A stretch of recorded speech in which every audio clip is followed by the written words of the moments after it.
occupation.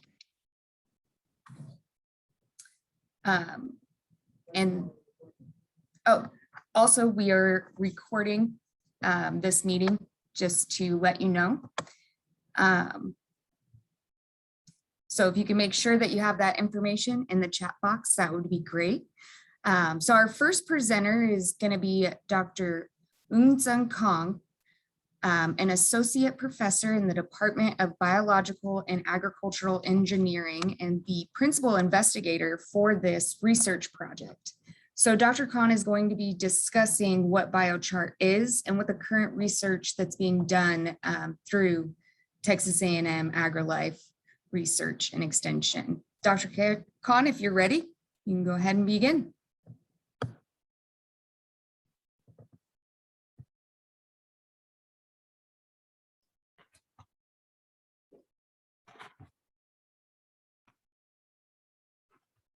Okay, hello everybody.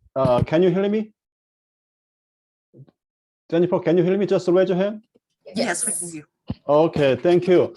My name is Eunsung Khan. I'm currently an associate professor at Texas A&M AgriLife Research Center and also Tarleton State University as a joint appointment. I've been studying about biochar technology, especially biochar application for agriculture and environmental process for several years.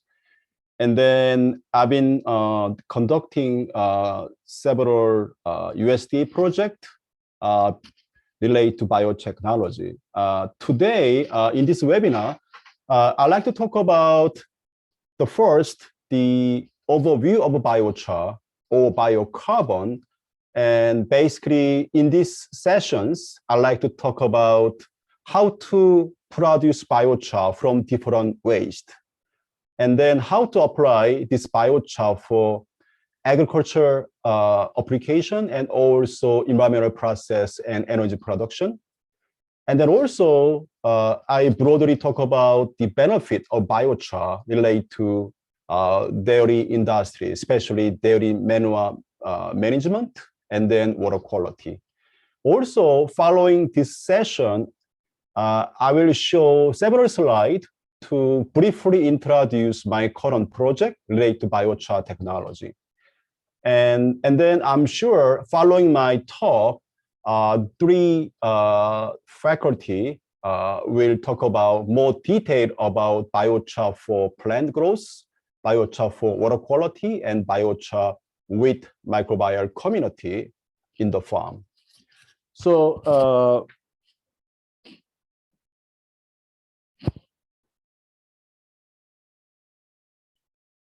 the first slide show definition of biochar. So since I study biochar, many people ask me, what is biochar? Even my wife asked me, what is biochar? So I have to prepare a clear definition about biochar. So biochar is a charcoal-like material, really carbon product made from agricultural waste. So basically charcoal made from biomass. That's why it is defined as biochar. So basically the biochar are made from different feedstock, such as animal manure and grass and hay and crop residue and wood waste. And sometimes it can be made from biosolid and sludge from the wastewater treatment plant. And then those waste are converted to biochar by thermal process. This thermal process, which is called pyrolysis. So essentially, we heat those waste at 300 to 800 degrees Celsius for about couple hour, up to several hours without oxygen. So this process can make biochar from different waste. And then biochar is, as you can see, these are, let me use. So these actually is dry dairy manure. And once I convert to biochar, the biochar, it looks like this. So dry manure is converted to dairy manure derived biochar, which is biocarbon. It has a rich carbon and also very concentrated nutrient in the biochar. That is the benefit of this biochar. When you look at this picture, this B, this show dry hay. And this dry hay can be converted to biochar, but it has a very rich carbon, but less amount of nutrient. So depending on feedstock, we can make different quality of biochar. And one example is the most of biochar for the agricultural applications, for plant growth or as a biofertilizer, those biochar is made at 300 to 350 degrees Celsius for half hour to 2 hours. So this biochar for agricultural application can be made at quite a lower temperature because we want to consume less energy for making biochar. So I'm going to talk about more detail of biochar application in the next slide. And this slide shows this photo is actually the lab scale, the pyrolysis reactor to make a biochar in my lab. It's a very simple operation. And then also this photo is industrial scale pyrolysis reactor, which is actually mass production of biochar at the pilot scale level. And either using lab scale or pilot scale, basically source of biochar is, as I mentioned, animal manure, especially dairy manure, grass, hay, wood, and sludge. And we have a certain 3 important factors to make a biochar quality. So biochar quality are determined by heating temperature, 300 to 800. If we use lower temperature, we have a less amount of fixed carbon, but more available volatile carbon and nutrient. If we make a biochar at higher temperature, we can make a really high content of fixed carbon, which is more graphite style carbon. So depending on our application, we can choose lower temperature versus high temperature. Also, heating time is also important factor to make a biochar quality. Also, heating rate is also important. And just an example, if we make a biochar at 350 for 2 hours, which is more likely conventional condition to make a biochar for agriculture. In this case, important thing is we can generate biochar about 35% yield from the waste. And then this biochar can be used as biofertilizer to replace chemical fertilizer. Also, it can be used as water filter or gas filter. And also recently, those biochar can be derived to actually advanced material for battery and fuel cell.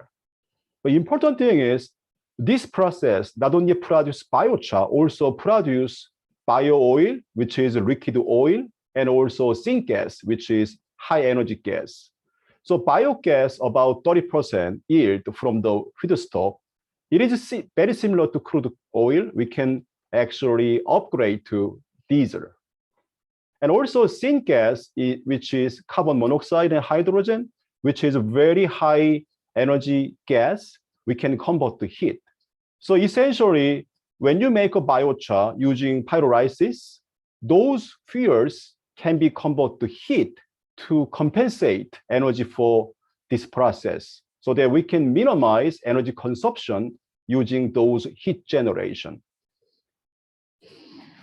And this slide is probably most interesting slide to audience, and it summarizes multiple applications of biochar.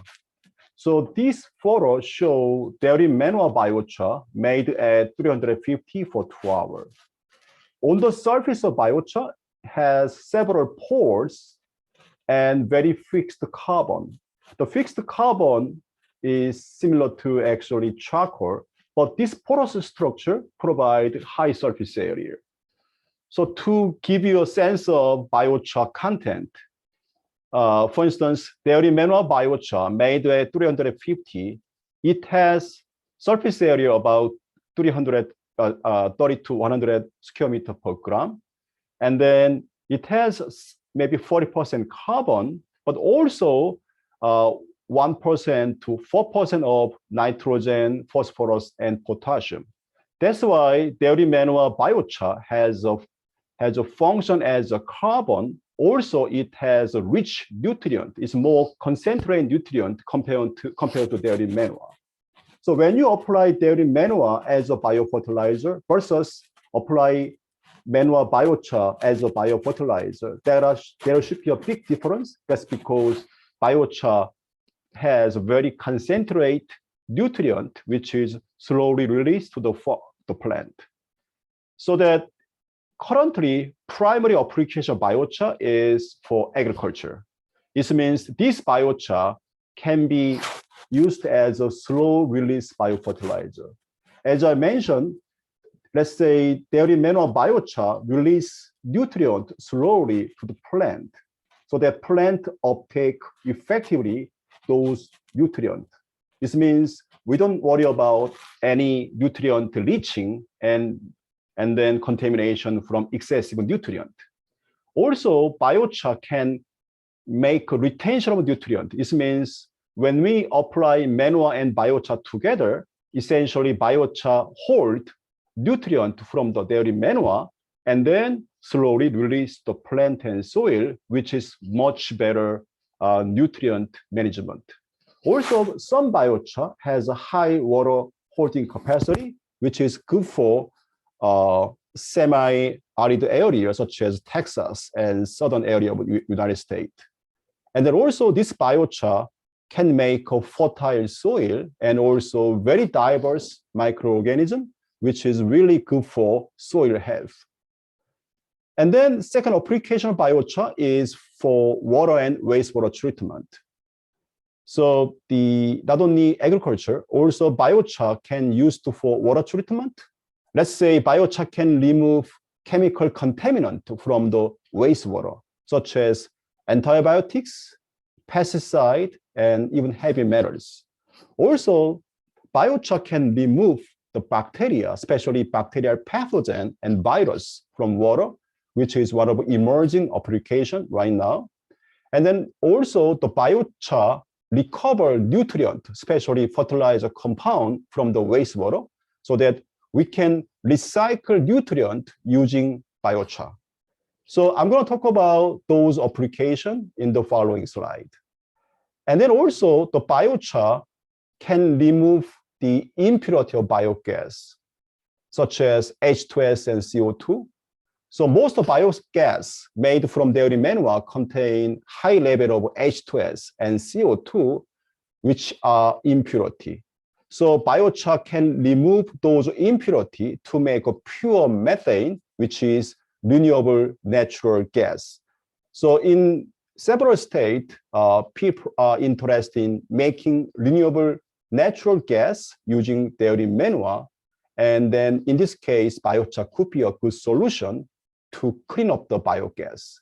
Also, some biochar can be developed advanced material used for smartphone, battery, and energy device. And especially more focus on biochar for agriculture, which is biochar for plant growth, biochar for soil fertility and microorganism, which is actually probably main topic in this webinar. And as I mentioned before, biochar is slow release fertilizer. One example is compared to dairy manure, actually biochar made from manure release nutrient about 5 times slower. This means if we apply dairy manure biochar to the field, actually release of nutrient is 5 times slower, but also steady rate. So we really can avoid excessive nutrient release from dairy manure in farm application. Also, as I mentioned, the biochar can absorb excessive nutrient from the dairy manure or from chemical fertilizer, which is also advantage of biochar. Also, water holding capacity. Wood biochar has about 17 times higher water holding capacity than sandy loam soil. And dairy manure biochar has about 7 times higher water holding capacity than sandy loam soil.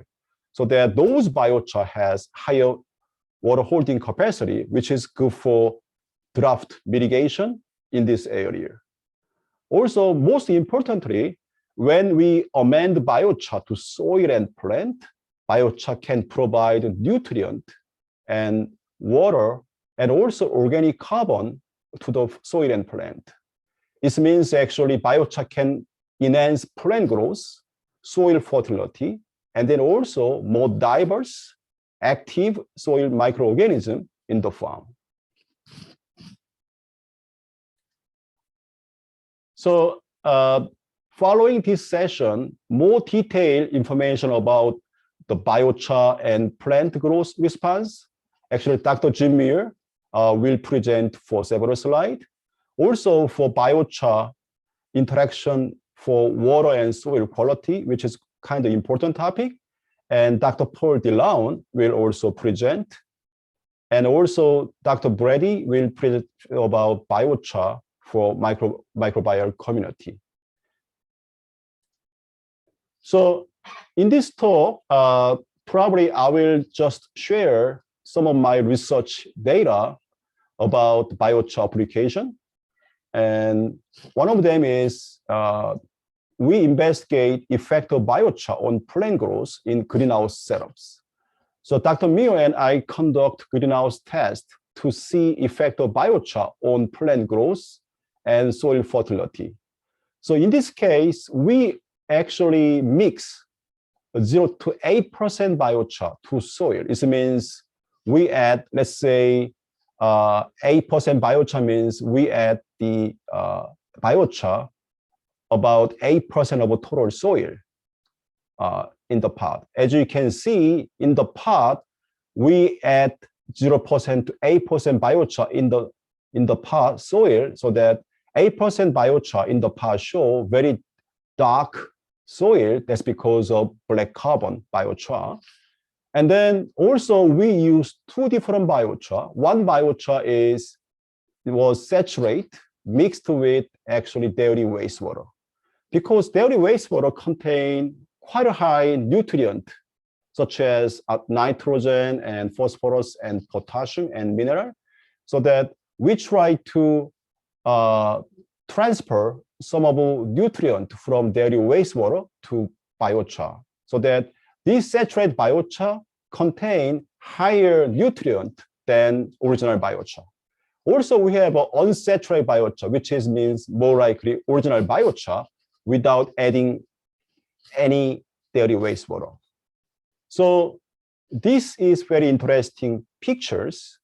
When you see carefully, actually, a biochar 0% to 8% amendment to soil, and they show different plant growth. So as you can see, we add higher amount of biochar to the soil. Actually, we see higher plant growth. This means biochar positively affect plant growth. Also, we saw the higher biochar added to the soil, the higher soil fertility, also diverse microorganism, and very active the bacteria in soil. I think this is kind of very important application, even though it was just from greenhouse tests. That's why our current project focus on field demonstration using biochar to enhance plant growth, soil fertility, and soil microorganisms. And this slide is also interesting slide. How to use biochar to recover nutrient, especially fertilizer compound from the wastewater, which is very good recyclable nutrient from wastewater back to soil and crops. So in my study, actually, I attach calcium oxide or calcium hydroxide surrounding biochar, so that this biochar has at the surface is full of calcium compound, and then inside actually biochar.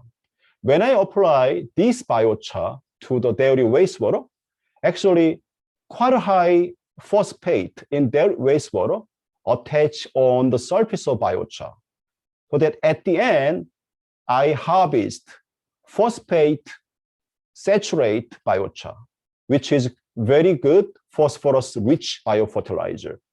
So that using this concept, we could actually harvest about 80–90% of phosphorus from dairy wastewater onto biochar. And then this biochar we can use as very excellent phosphorus-rich fertilizer. It means actually we can harvest phosphorus nutrient from wastewater, and at the same time, we can minimize any kind of phosphorus released to the runoff water and groundwater contamination. So from my calculation, about 9 million dairy cows in the United States generating about 2 billion wastewater. And then if we harvest 80% of phosphorus using biochar, the value of this phosphorus biochar as a biofertilizer about $35 million per year. So it indicates this recycle of phosphorus from dairy wastewater using biochar could be a very good and emerging application. And also, we could use biochar for wastewater and water treatment. And we can make a biochar from different sources, as I mentioned, dairy manure, hay, and sludge, using very simple the pyrolysis. And then this biochar can be further developed to activated carbon, activated biochar.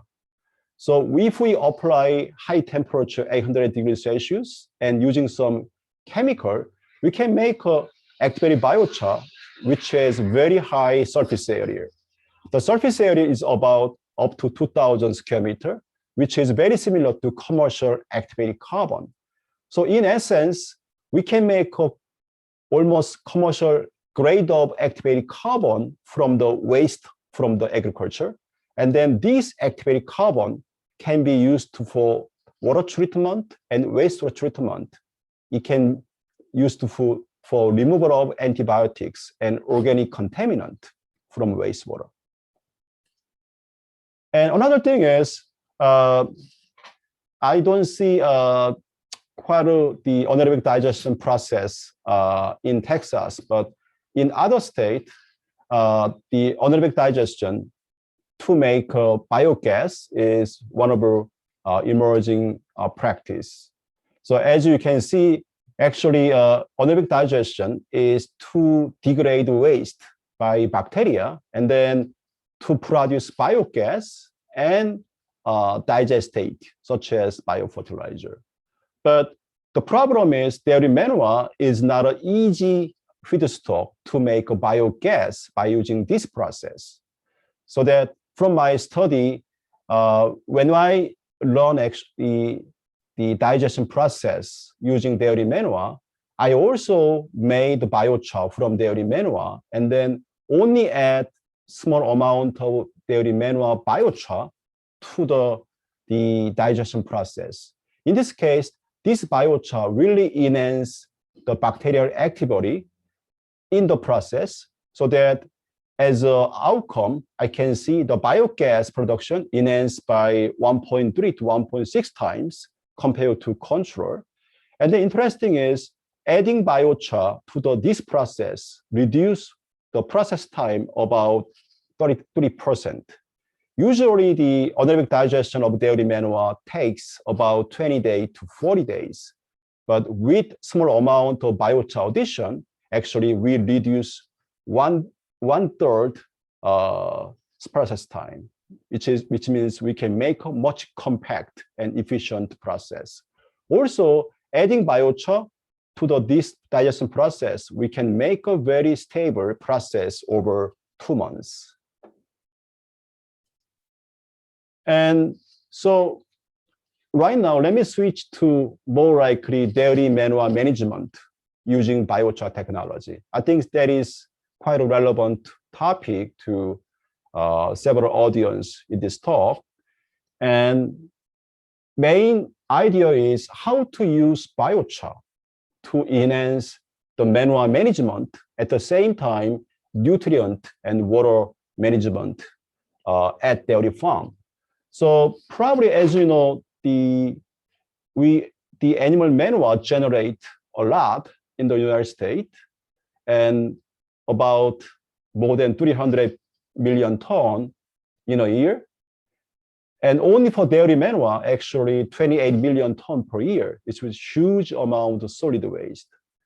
So probably we know the dairy manure is very good source of nutrient, nitrogen, phosphorus, and mineral, so that it can be a good source as a biofertilizer.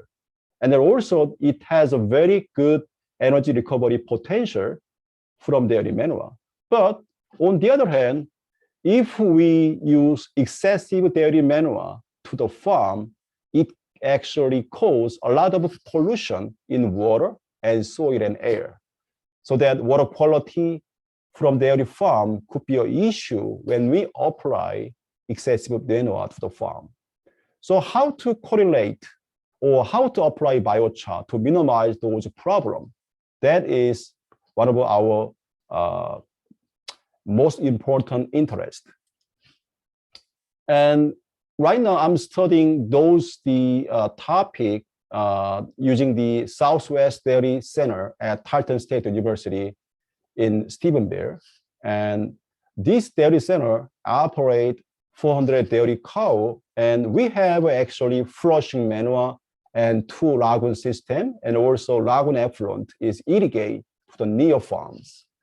And actually myself and my previous postdoc, my student, have been working on dairy manure management and also water quality. But actually a couple years ago, I suggest one of the concepts to minimize dairy manure management effort and also increase the outcome and profit from the dairy farm, which is closed loop dairy farm concept. So the concept I suggest is basically we can recycle water, nutrient, energy inside the dairy farm to maximize efficiency, also minimize cost for dairy manure management, which is called closed loop dairy farm. In short, this concept is actually combine 2 concepts. One is cost-effective manure management, and also the other aspect is production of biofuel, which is biogas and biochar from dairy manure to increase profit to the farms. So this picture summarizes concept of closed loop farm, which looks like a little complicated, but I like to explain more simple manner. So basically we have a dairy farm. So dairy cow generate dairy manure and flush by water. And then we actually separate solid manure versus liquid manure. So solid manure is going to gasification to make a biochar. Liquid manure goes to lagoon, especially I propose covered lagoon to produce biogas. So solid manure goes to actually drying and then gasification or pyrolysis. And this thermal process generate biochar. This biochar itself can be sold as a biofertilizer and commercial vendor.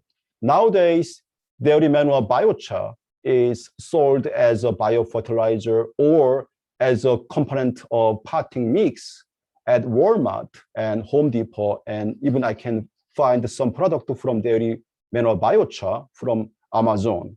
But in this case, this biochar can be used for removal of biogas impurity.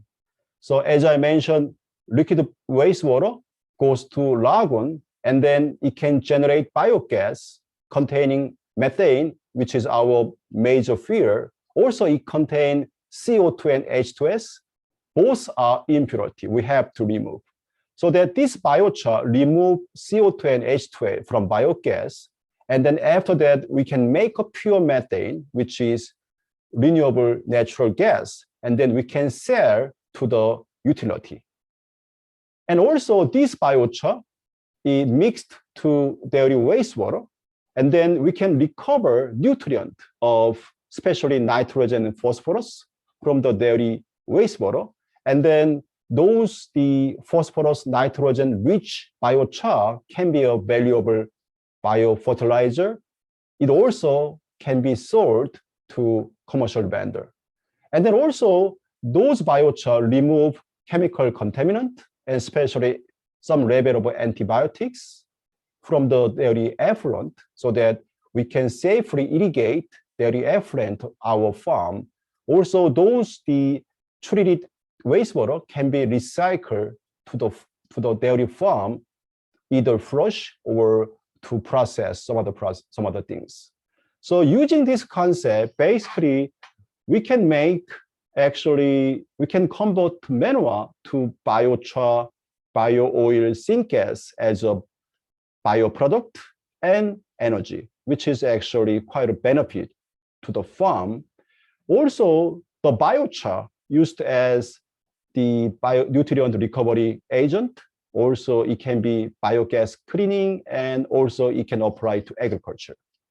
So from my calculation, if we make a biochar from the manure about 300, 350, and then if we generate biogas and syngas, essentially we don't need additional energy for pyrolysis. That's because those energy can be safely recycled from the syngas and biogas. And then about 630 dairy farm generate 5 ton dairy manure per day. We can generate 800 cubic meter per day biogas as a biofuel. We can generate 1.37 ton of biochar as a biofertilizer, which make some other benefit. So that this actually concept has been studied, and right now my study is more complete in the lab scale. And then for next several years, I plan to apply those concepts to pilot scale at the dairy farms. And also another application of biochar for dairy manure industry, which is actually biochar-driven phytoremediation. And this means we can use biochar to enhance soil and water quality. And especially the dairy manure apply field has several problems about water quality and soil contamination. So as you know, if we apply excessive dairy manure to the farm, it can cause runoff contamination, also groundwater contamination. The water contamination usually include high level of nutrient and chemical and biological contaminant. But if we add biochar to the soil and crops, and then actually we can remove some other excessive nutrient using biochar. Also, biochar remove chemical contaminant such as antibiotics, any other contaminant, and also remove pathogen. More interesting is actually this biochar interact with soil bacteria, also interact with plant, and then this bacteria and plant uptake or degrade nutrient and contaminant and suppress pathogen. So that at the end, the biochar amended to soil and plant system, we call biochar-driven phytoremediation system, can be a really sustainable solution to minimize the water quality problem and soil contamination problems. So for the next several slides, I'd like to just briefly introduce our project related to biochar technology. And the first project is the sponsored by USDA, the Conservation Innovation Grant, CIG grant. And the title is Biocarbon Enhanced Dairy Manure Management Demonstration for Enhanced Water Quality. So in short, this project will add specific type of biochar to the dairy farm, to the actually farm with dairy manure application. And then these carbons, this biochar in soil will interact with plant. And then it can actually enhance nutrient uptake, contamination removal, or at the same time, plant growth. And this project is led by Texas A&M AgriLife Research as a host institute. And then also we're working with AgriLife Extension and Tarleton State University and Texas Tech.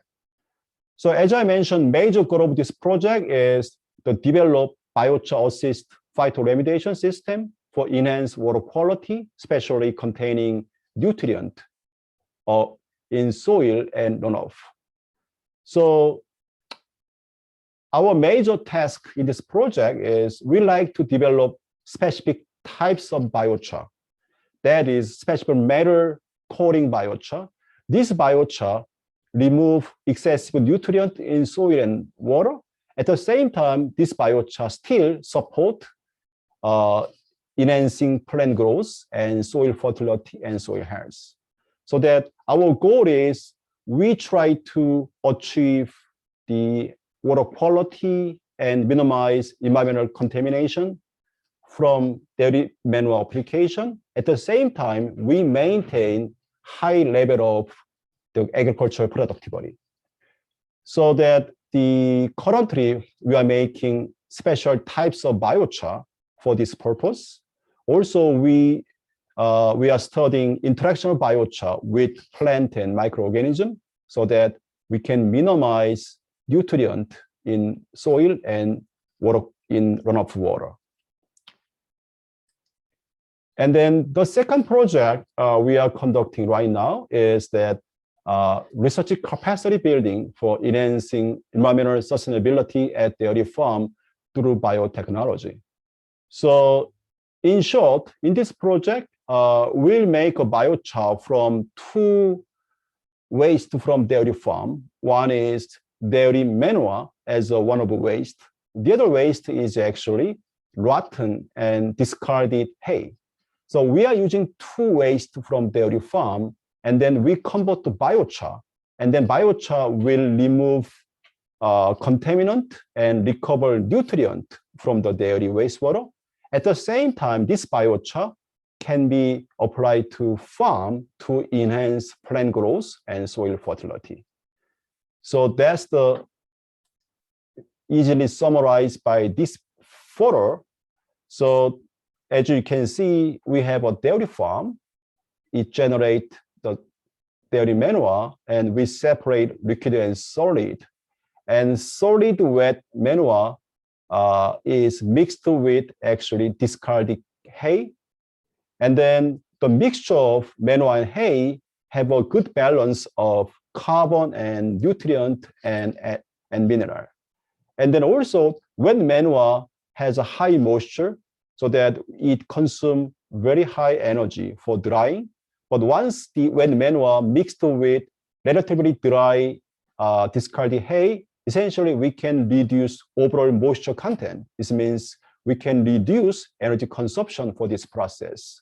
So that this biochar made from mixture of manure and hay has a good quality of biochar, which having good balance of carbon and nutrient. At the same time, it can produce with less amount of energy compared to wet manure biochar. And then this biochar, right now, we are thinking to just apply as a biofertilizer to the farm. Also, it can be used for nutrient recovery, and also it can be used for removal of contaminant from the dairy farm. And then the recent project, third project we are conducting is all the sustainable ecosystem for dairy manure, which is more likely we combination of field and lab scale experimental data, and also we are making model to use this data so that our goal is to predict of contamination of nutrient and antibiotics and pathogen in soil and plant using this model. So this is also sponsored by USDA NRCS, and then the Texas A&M AgriLife is leading this project. So in this project, essentially we apply the biochar to the farm with different plant, and then we monitor phosphorus, nitrogen, antibiotics, and then antibiotic resistance bacteria and microbial community in soil, in water, also plant. And then using this data, we try to develop model to predict fate, transformation of those contaminants in soil, water, and plant system. So that this is actually we recently started, so that for a couple of years, hopefully we'll have a good result from this project. So I think my talk is finished right now, and I hope I deliver some overall information about biochar to the audience. And I welcome any question and suggestion and feedback from attendee. Thank you. Thank you, Dr. Khan. So if anybody has any questions at this time, please go ahead and enter it into the chat box, and then we can ask those to Dr. Khan. Did I miss a question? Oh, also, just as a reminder, if you can put in the chat box, just so we have everybody registered, your name, first and last, your affiliation, if you're a producer, allied industry, academia, your email address, and then your dairy if you are needing DOPA credits. So we have one. Would biochar help farmers with excess phosphorus in their soil by slowly releasing the phosphorus?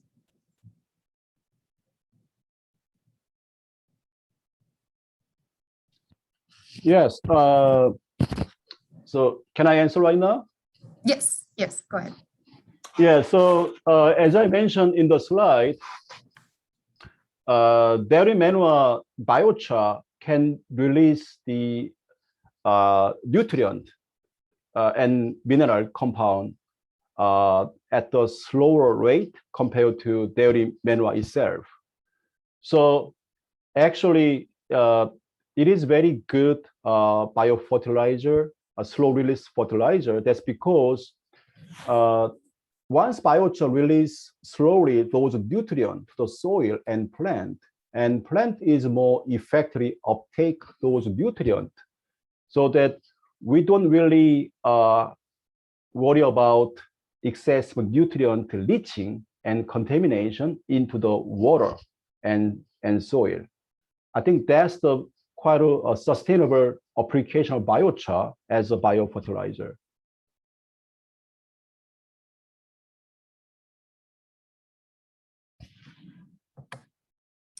All right, so the next question that we had, was what is the minimum size of dairy cows needed for this biochar? So in several proposals, I calculate effect of dairy cow size for economical production of biochar, and actually we can actually operate using any size of dairy cow, but for better economical production of biochar, I would think probably at least 300 cow up to 1,000 dairy cows. So that in short answer is the smaller size of dairy cow, the actually higher cost of production, higher production cost of biochar. So I think from my calculation, kind of for economical biochar production, we need to at least 300 to 1,000 dairy cow. All right. So the next question was, what are the costs versus benefits? So this is a very hard to generalize the cost of biochar, but assuming we make a biochar for the agronomic application, this means assuming we make a biochar at 300 to 350 degrees Celsius, and then the cost of biochar is 400 to 500 per ton. So we can easily think of the 400 to 500 per ton of biochar and versus the cost of dairy manure management. So that, let's say, if we spend $150 to $300, let's say, to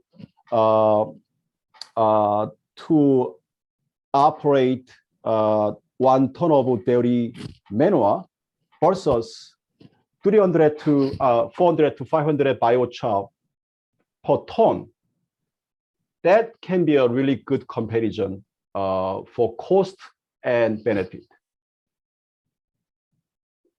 So in other words, from my calculation, if we produce the biochar from 600 dairy cow, and then actually it can reduce the in overall, it can be actually 25% or 30% lower cost than dairy manure management cost.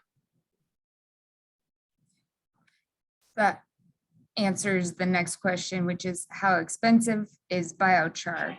So the question after that would be, would you recommend biochar without a system for natural gas?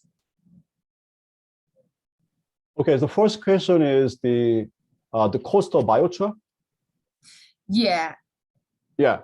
So in general, the cost of biochar range about, let's say, 300 to 600 per ton. But when you actually contact many biochar vendors using wood biochar, I guess we can get biochar at maybe 400 or 500 per ton. And compared to wood biochar company, we have only a limited number of companies to produce dairy manure biochar, but their price is also, I would say, 400 to 500 per ton. Great. Okay. So the next one, would you recommend biochar without system for natural gas? Without, without using natural gas? I mean, what's the question again? I mean, I missed this question. Dr. Sushil, do you want to?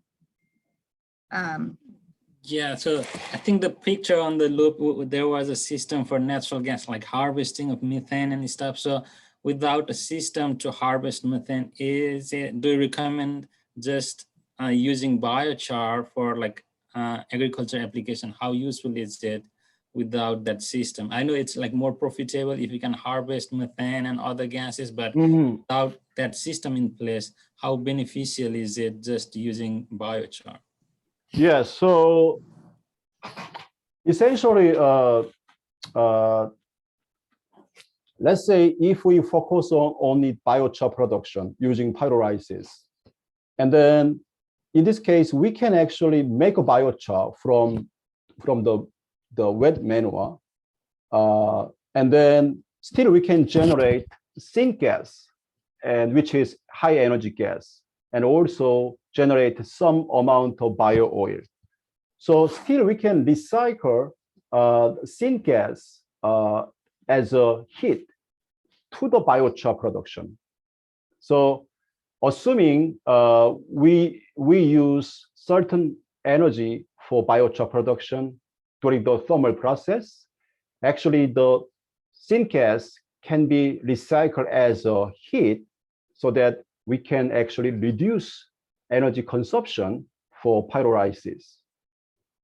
So my answer is still biochar production without the biogas production still available, but I think that to maximize energy integration, biochar production and biogas production could be more, I would say, could be more efficient.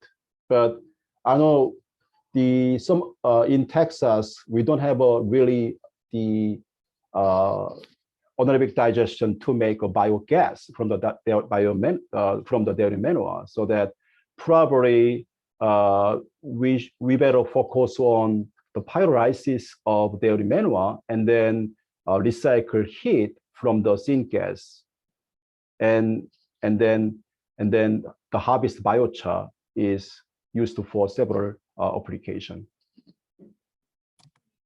Great. The next question is, are there studies looking into economic feasibility of this process, especially looking into expenses for heat treatment of the manure? Yes, I think that those questions are a very important question to determine the economical application of biochar. So this is the thing. If we make a biochar using wet dairy manure, let's say it consumes quite a lot of energy for drying process, because dairy manure as a wet material has at least 85% moisture. So that when you make a biochar from wet manure, first we need to have a drying process. A drying process and then actually pyrolysis process. But drying process consume, I would say, almost 70 to 80% of energy of total energy for pyrolysis. So for economic sense of the biochar production, we better have a partial drying of manure before pyrolysis. This means we can either air dry of wet manure or sun dry of wet manure, so that moisture content of the wet manure can be reduced from the 85% to 40%. And then energy saving is huge, so that this pre-drying can make a really economical process to make a biochar. And another thing is, also we can use the mechanical press to remove moisture from the wet manure. We can easily reduce the moisture from 85 to 50 or 45% using the mechanical press. In this case, we can minimize energy consumption for drying, and then in overall, we can save a lot of energy for making biochar.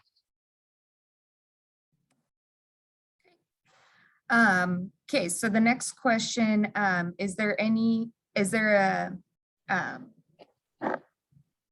that I guess prohibits in some areas of applying either manure-derived biochar to soils or sludge-derived biochar due to the agricultural soils and contaminants?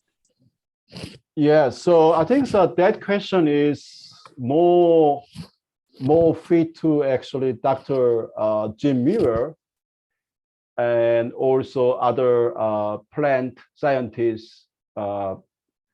But within my knowledge, first I'm an environmental engineer, so my knowledge to the horticulture is quite limited.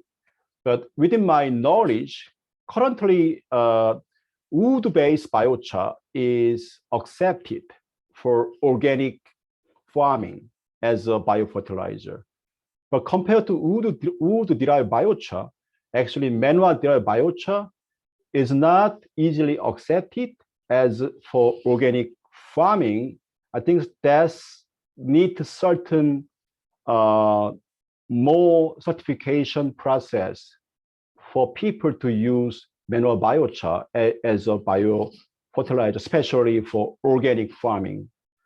So when I contact manure biochar company, their real interest is how to actually get certification of manure biochar for organic farming. I think that process, like academia and the biochar vendor and also farmers and horticulture in the people, we should work together to really test the dairy manure biochar as a organic farming fertilizer. So based on your closed loop picture, can this be done in 2 phases, like produce biochar first and only, and then the gas? Yes. Yes. So in my closed concept is, in short, dairy manure is converted to biochar and additional the biofuel, and then we also making cleaner wastewater so that we can recycle to the dairy farm. And that's actually the major essence of this process. So that it means we minimize the external energy to operate dairy farm. That's because we have internally generate biofuel to support dairy farm. Also, we minimize freshwater consumption. That's because we recycle dairy effluent after being treated by dairy manure biochar. Also, some of the biochar from dairy manure can be an independent product to be sold for commercial vendor as some other potential biofertilizer. Great. So best estimate costs says for 300 cows for making biochar. It's too big question right now. So I mean, if you email me, and probably I have a model in my Excel file to calculate the energy and total cost from biochar production. So I need to actually run my model to predict actual cost, but I need to some time to operate this model. So probably if somebody give me the contact information, I will send my estimated cost and energy consumption for this case. Awesome. And later on today too, I will be sending you guys an email, because we'll have a survey at the end, but it'll have a survey link. But also I'll provide the speaker's contact information. So if you had specific questions, especially for those that weren't able to be with us today and have a recording, you can contact them directly. So doesn't look like we have any more questions. So I think we'll go to the next speaker, and our next speaker is Dr. Jeff Brady. He's an assistant professor and research scientist in the Department of Soil and Crop Sciences, and he specializes in plant and soil genetics. So Dr. Brady, whenever you're ready. Thank you. Yeah, I was hoping we'd be in person, but here we are virtual again. It's great to be part of this. I've been visiting with Dr. Khan for quite a while about his closed loop vision of dairying and how to produce food and energy and clean water simultaneously. And I'm excited to be part of these, 3 projects where we're using biochar to do that. I think my talk will be much shorter. I'm one of 3 talks that get into specific aspects of the projects. And my specific aspect I'm working on is interactions between biochar and the microbiome. So let me share my screen.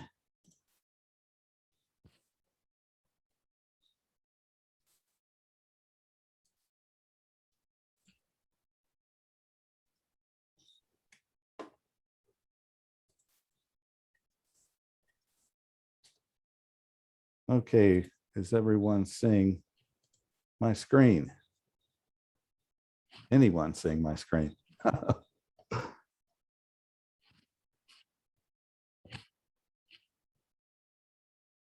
Jennifer, can you confirm that I'm sharing my screen?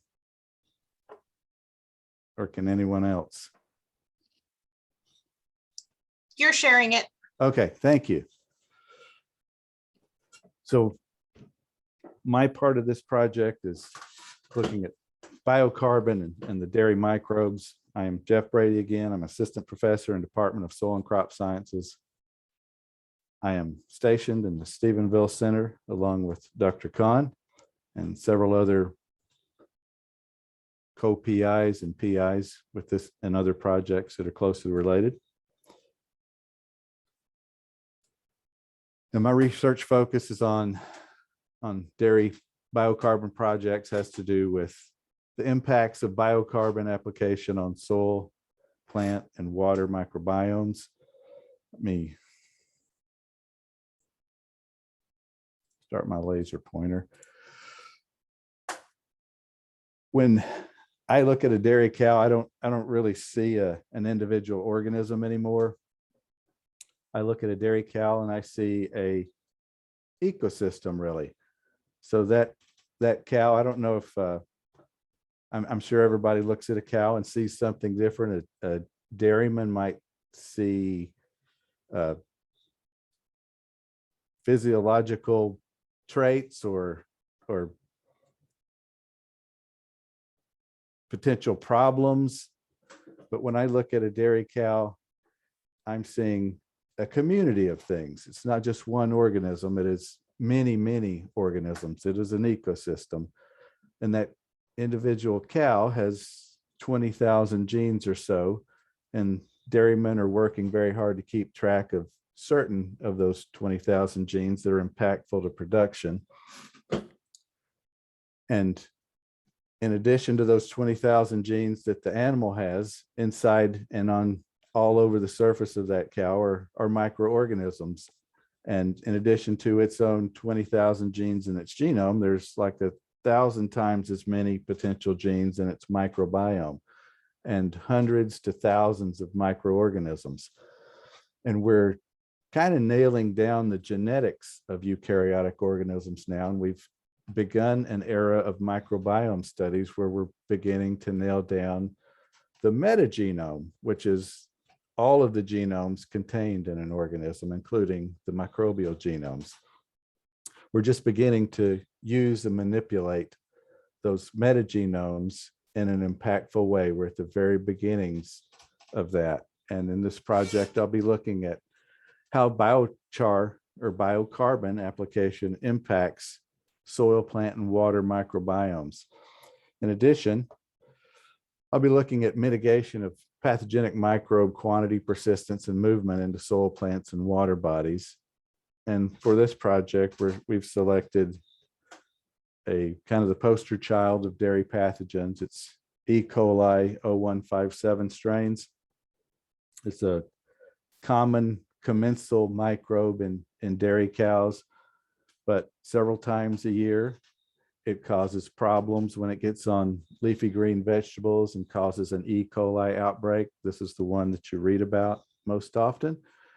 And it causes a number of problems in humans, including some deaths. So cows don't have the receptor for E. coli 0157 in their GI tract for it to cause them problems. It causes them no problems, really. It's just a commensal microbe. We're going to be tracking how biocarbon can decrease pathogen movement and numbers in soil, plants, and water bodies. In addition to that, we'll be looking at how biocarbon can mitigate antibiotic resistance gene transfer, or ARGs, and movement. Antibiotic resistance genes have been around since way before dairying, way before dairy cows. The microbes have been having a biochemical warfare since way before we started, collecting milk from dairy animals. So it's a natural thing. Antibiotic resistance genes are in nature. The problem has arisen because we have synthetically begun to produce antibiotics and use them in large quantities, both for human health and in animal production. And use of antibiotics in large volumes selects for microbes that have antibiotic resistance genes. It increases their numbers, and they can actually transfer them between the same species and between different species quite easily. So when you add antibiotics into a system, you're increasing the numbers of antibiotics quite a bit. The graph off to the bottom right of this figure shows different waste streams and the numbers of antibiotic resistance genes in those waste streams. And there are, let's see, 5 antibiotics that they were measuring in this recent paper. And the good news is that cows are not at the top of the list here. The pig and chicken numbers were quite a bit higher than cow numbers as far as antibiotic resistance gene abundance. And that's measured in copies of antibiotic resistance genes per milliliter. The bad news is cows have about the same number as hospitals and municipal waste streams, and humans use quite a bit of antibiotics and whenever there's health issues. And so our hospital waste stream and municipal waste stream have high numbers of antibiotic resistance genes. So a milliliter for those non-scientists is about 3 pennies stacked together side by side. That volume is about 1 milliliter. And if you're not a scientist, 10 to the 6th is a million. And so a volume of 3 pennies of cow waste has about 1 million different antibiotic resistance genes for each of these 5 antibiotics. So that doesn't sound as good when you say it that way. And again, it's about equivalent to levels in hospital and municipal waste. So we want to do something about those numbers to mitigate them and bring them down. The more there are out there, the easier they are traded between microbes, and the more that are traded, microbes accumulate sequential antibiotic resistance genes and create what's called superbugs, which is a kind of a common term in the press used for microbes with many different antibiotic resistance genes that are now hard to treat with antibiotics. When they cause an infection, we have little options for controlling them. There's a large number of microbiome studies ongoing at the time. And why is this happening right now? Why haven't we been studying it in the past? And we have been studying microbiomes. We just didn't have appropriate technologies to study them on the scale that we have now. We've known for many decades that there are a large number and diversity of microbes anywhere that has moisture. And we've called this the Great Plate Count Anomaly, because if you look under a microscope at a sample from any moist environment, there's many, many microbes in that sample. But if you try to culture those microbes, very few of them can be cultured. And we've been in this place for decades and decades, and that started to change in the last 15 years, 10 or 15 years. The Human Genome Project was a real driver of this, and that project went from 1990 to 2003, and it developed new DNA sequencing technologies. And this is the technological game changer that is allowing the microbiome studies to proliferate right now. At the completion of the Human Genome Project, we had developed much greater capacity for DNA sequencing. And we pointed it again at humans because we're very interested in ourselves. And we conducted a human microbiome project from 2008 to 2016. And at that time, the technology really jumped forward, both for sequencing and for bioinformatics and handling the amount of data that's generated. The graph at the bottom shows the cost per human genome and its decline over the last 20 or so years. The Human Genome Project started in 1990, so way off to the left of this graph somewhere that isn't represented. Over the course of 1990 to 2001 or so, the cost was averaged about $3 billion. And by 2001, it had dropped to 100 million. And notice that the scale on the y-axis is logarithmic. So there's a 10-fold change at every line down from the bottom and years across the y-axis.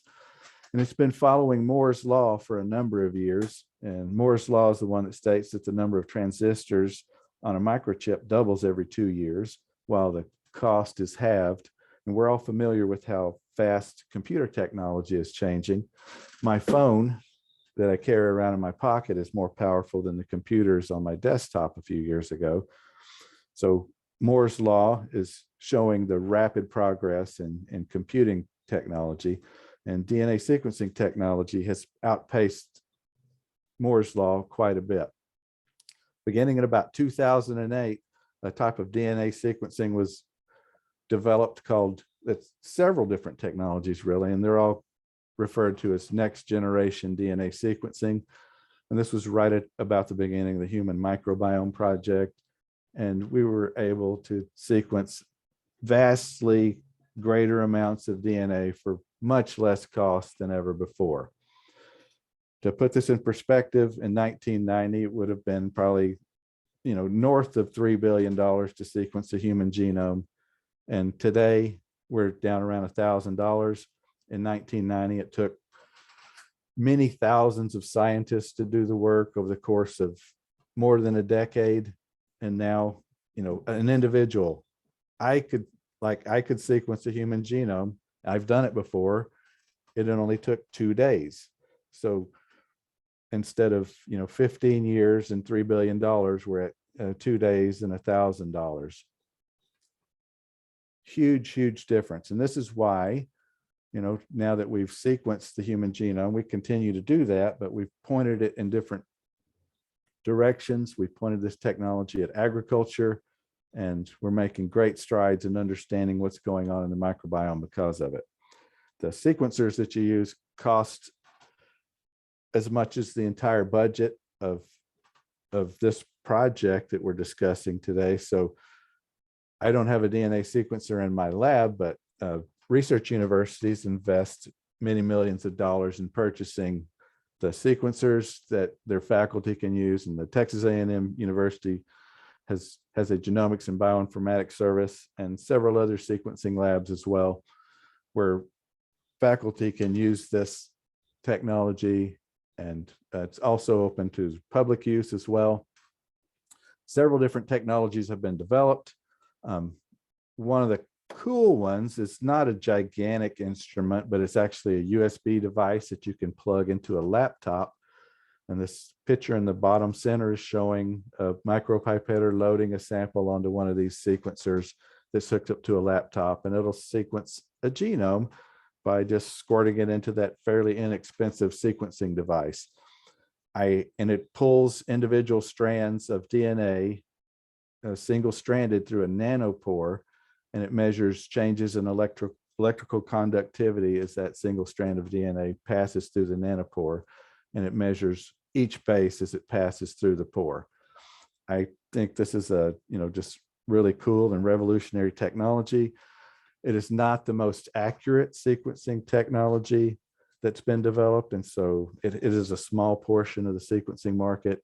The one that kind of has won the battle for now is a technology that captures DNA onto glass slides, and it is sold by a company called Illumina, and it's probably got 90% of the sequencing market share. But these multiple technologies that allow super high throughput of sequencing of DNA have been a game changer. And again, most people don't have the funds to purchase one of these sequencers, so they are in core facilities at large research universities or independent private sequencing firms. What I will do with the samples I get from this project, and I'm starting out with a sample over here at the top left, and this is a rumen collection sample. I won't be collecting any rumen samples for this project, but I've done some rumen sequencing in the past. My samples for this project will be manure or soil or plant samples. We'll collect a sample and then extract DNA from that sample. And then we attach some adapters to that sample that will allow it to stick to a glass slide, basically. And the part of the DNA that I'll sequence is this blue target DNA. Each piece of DNA that I sequence will be labeled with a unique DNA barcode that will allow me to determine where the DNA came from. The sequencing libraries are created in 96 well plates, and this is intended to show that each of the libraries in this 96 well plate have a unique color, and that represents a unique DNA barcode, so you can tell which sequence came from which sample.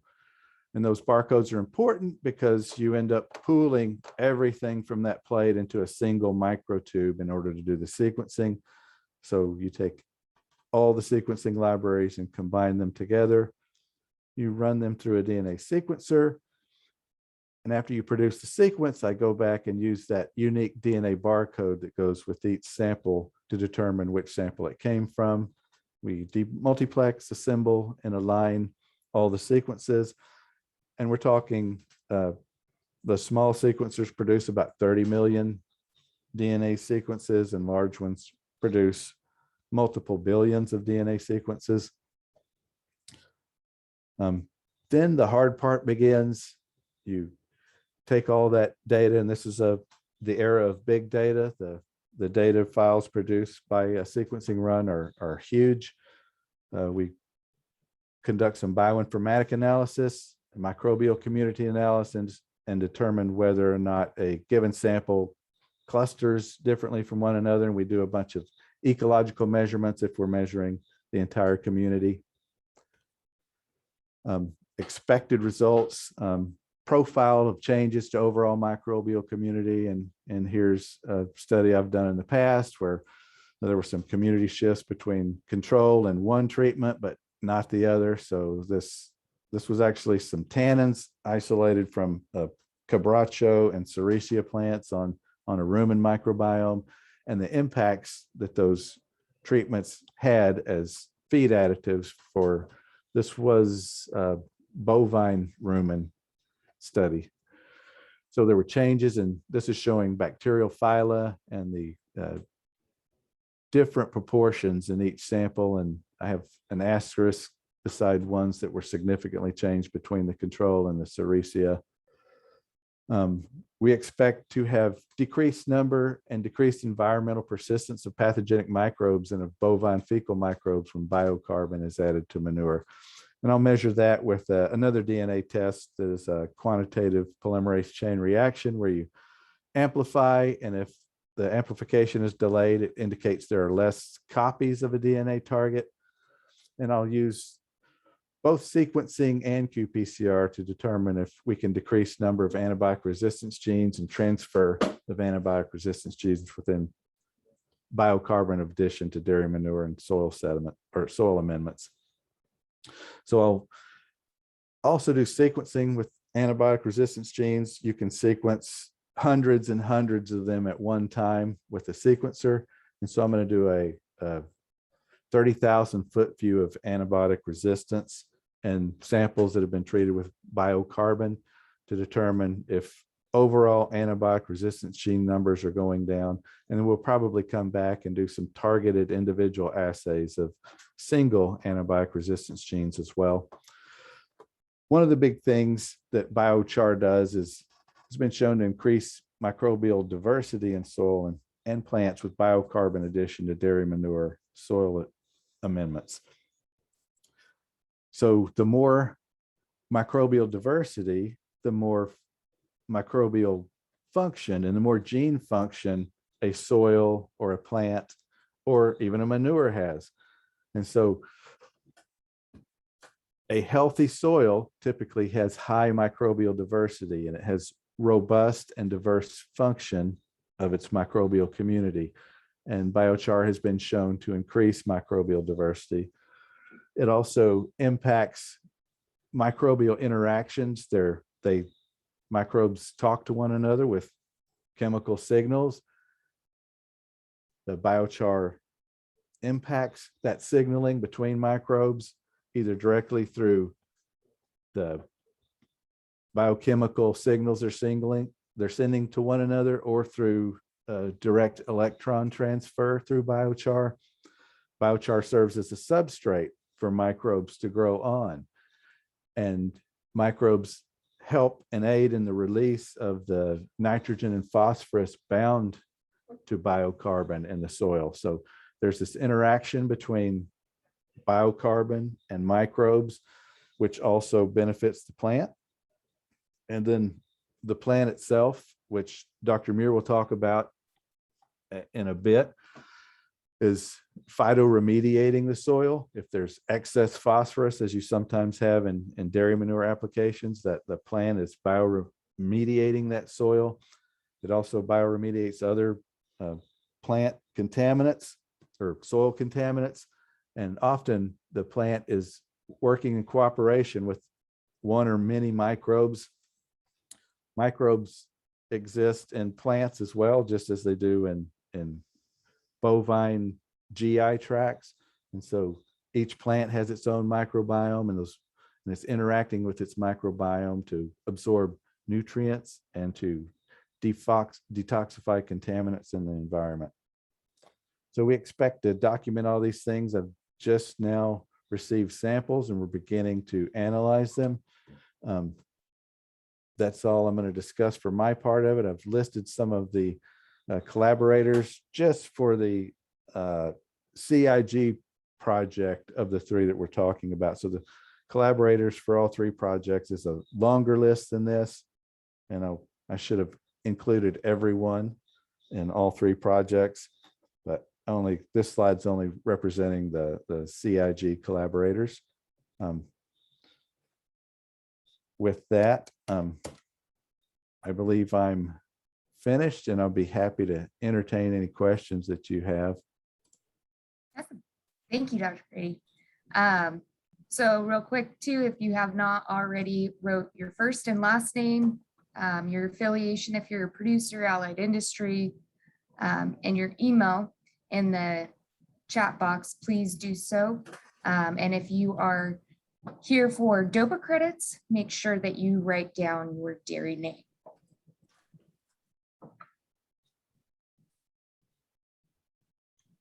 Any questions? All right, so I think we'll move on. So we're going to go on to our third presentation. And it's a recording by Dr. Jim Muir. You can join us here today, but Dr. Muir is a Regents Professor in the Department of Soil and Crop Sciences, and his specialty is in forage and range land management.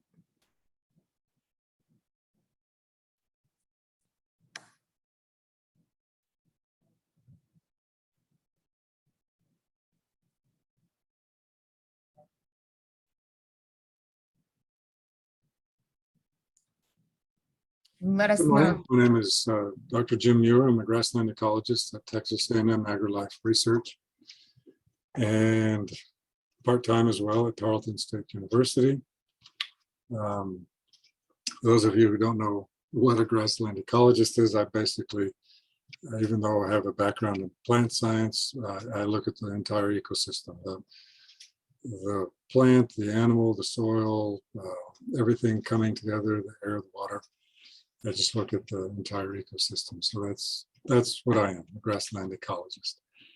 My co-author is Cosette Taggart. She's a Tarleton graduate student, and she's the one that's been doing all of our work in the greenhouses and does a great job at that. So she's my co-author this morning. My talk today is going to be on soil biochar, particularly our research program here at Stephenville. And I'll be looking or focusing primarily on plant, animal ecosystems, but not only. There'll be cropping systems as well. But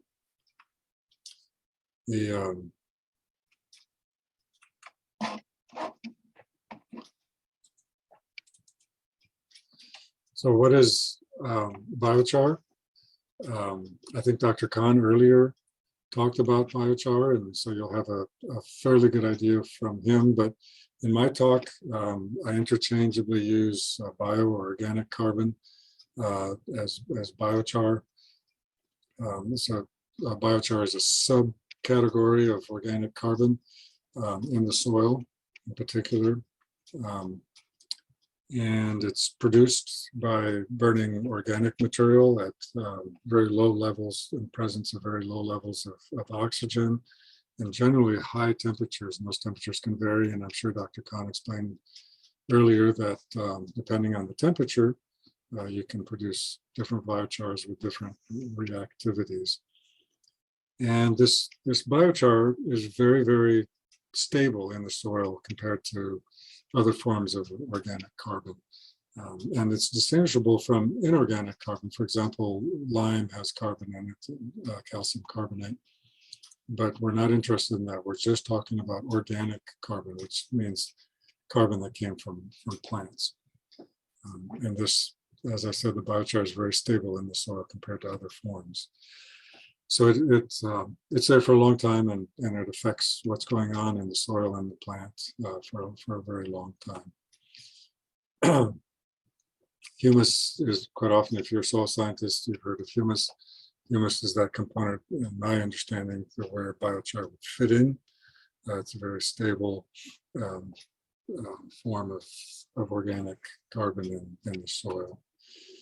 A good example is terra preta, which is found in the Amazon. Just to let you know that biochar is not a recent invention. We certainly haven't invented it. Scientists today are not inventing it. We're rediscovering it. Agriculturalists have been using biochar in their cropping systems for centuries, if not millennia. And terra preta in the Amazon, the Brazilian Amazon, is a good example. We always think of the Amazon as being a very diverse, natural ecosystem, very stable, that man has nothing to do with, besides perhaps a few nomadic peoples that still live there and utilize some of the fruit or the animals that they harvest. But in actual fact, the Amazon, for many, many centuries, before the European colonization, before the European diseases decimated the Amazonian populations by 90, 95, sometimes 99% of the population, those ecosystems, those forest ecosystems, were highly managed. And one of the management forms is this terra preta, where biochar was produced, not composts or slash and burn, but biochar was produced in the Amazon to modify the soils and produce a much more fertile agricultural system. So these South Americans had a very strong influence on the forest, and that forest today, 500 years later, is still present. And those patches of what they call terra preta, black land, were created with biochar, not with slash and burn, not with ash, not with composted organic material, but with biochar itself. And so at the end of this talk, you should have a better idea of why we consider that biochar could be important to soils because of its biocarbon contribution, when it's useful or when it's not useful, perhaps, whether it's useful to you, And you'll also have a better idea too of what we don't know, and those are the portions that we're currently researching in our program.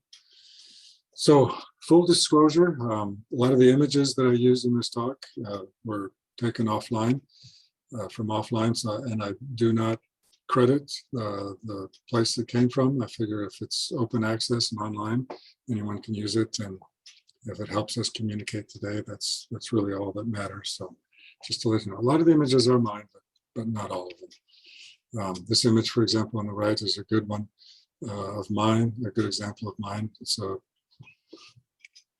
a silvopastoral system in Portugal, in which olives comprise the tree canopy, and then the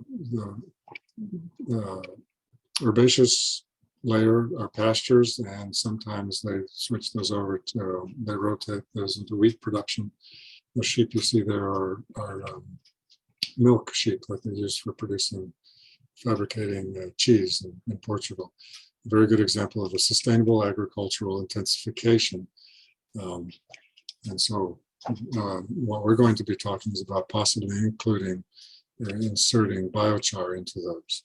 We must produce more food from our agricultural lands because our populations are growing and they're demanding more and more food. And we must produce that food on less land with fewer inputs because a lot of our agricultural land is being occupied for other uses. Just across the road here from AgriLife, recently we lost some very good agricultural land to a commercial establishment. They laid down, cement slab, and that agricultural land disappeared. 100 years ago, a railroad line was put in, and that's no longer used for agriculture. So we're losing land. So we need to produce more on less land and lower the cost of those inputs. We also need to slow down the negative effects that those human impacts have on the environment. And I think biochar has a role to play in those too. I like to think of what we do as imitating nature. And when I say imitating nature, I think of it as a positive.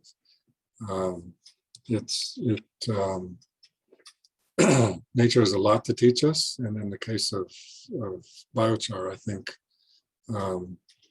we can utilize what nature has taught us to insert biochar into the system certainly in terms of biology, which is what we do in agriculture. We grow plants based on natural resources, but also in terms of economics, how we can produce that food less expensively.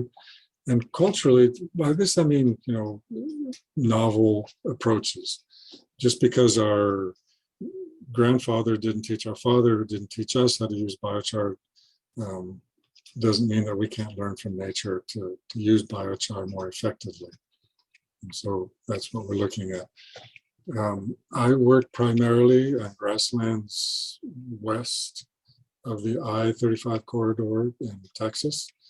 It's a region that, for those of you who are not familiar with it, that simply does not have the natural climate and resources to grow row crops.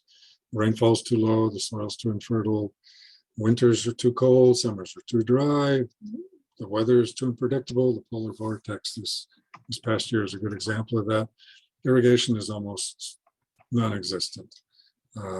We have some irrigation, but it's very costly, and we're going to run out of it sooner or later, especially in the Panhandle, but also in other areas. In urban centers, direct human consumption, they're going to compete with us in the future. So those are the areas, I think, where we can use biochar and grassland production a lot more. We're going to talk a little bit about why biocarbon, in this case biochar, is important. And these two images speak for themselves. The one on the left, obviously the soil has a lot more organic material and the plants are a lot happier. The one on the right, very harsh conditions. The plants are tough, weedy, not necessarily what a cow or a white-tailed deer would want to consume. This graph is a little busy, but focused a little bit on the pasture. This represents the pasture here. So the animal would come, take the forage, process it into milk and or meat, and then produce manure and urine that goes back into the pasture system. That material, including the dead material from the plants, is processed by the soil microbiome, the microbes in the soil. And Dr. Brady is going to talk a little bit more about that in a little bit if he hasn't already. Plant residues also contributes, to that organic material in the soils. And so biochar, the way I view it, is a way of modifying this ecosystem here in the soil in such a way that we reduce inputs and also reduce the loss of nutrients out of the system, whether through leaching, through the groundwater, or runoff at the surface. And so that's what we're trying to do when it comes to biochar. We often think of plants as existing on their own, and they don't. They can't. They exist on the soil. We really shouldn't have soil scientists or plant scientists. We should just have agronomists, because plants without soil don't exist, and soil without plants don't exist. And so the above ground plant is what we often focus on. And sure, it exists. It's important. That's where we harvest our forages in pastures, or crops and row crops, or grains and so forth. But the above ground material uses carbon and photosynthate, solar energy to fix that carbon. But without the nutrients and the moisture that the plant pulls out of the soil, there is no system. The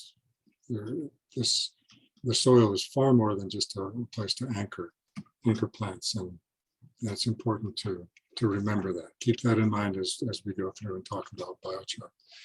One of the most important parts of that soil, and I think Dr. DeLaune, soil scientist, is going to talk about this in more detail when he talks about soil and hydrology in these ecosystems, are the clay or humus particles, humus being the organic material in the soil, that play a very important role in holding on to cations and then releasing those cations slowly as the plant needs them.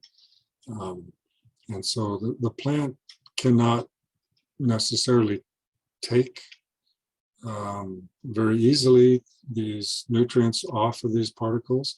They have to take them from the solution, soil solution. By solution, it means water around the soil.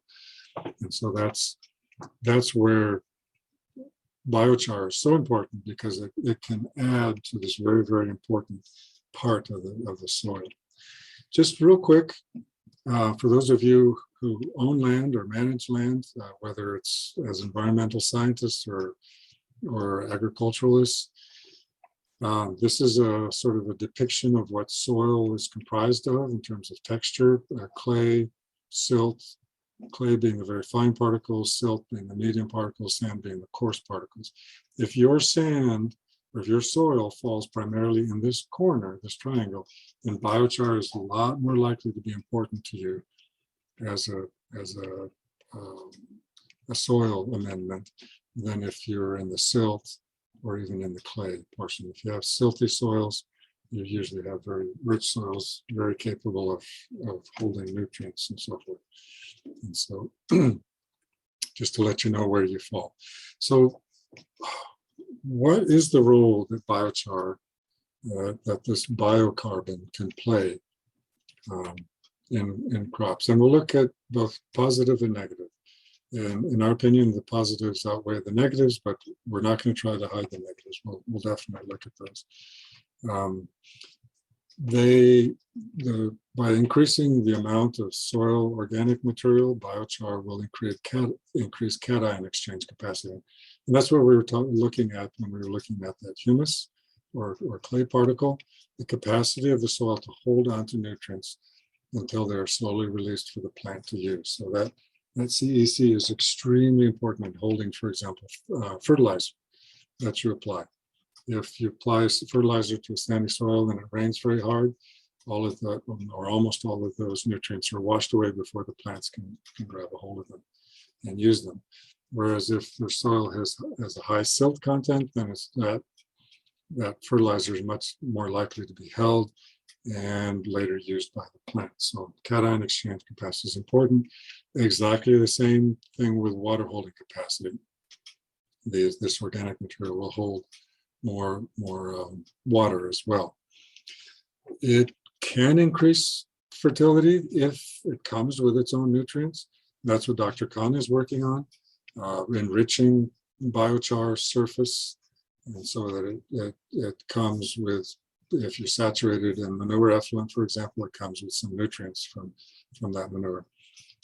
In general, this is a negative, but it can be a positive as well. Organic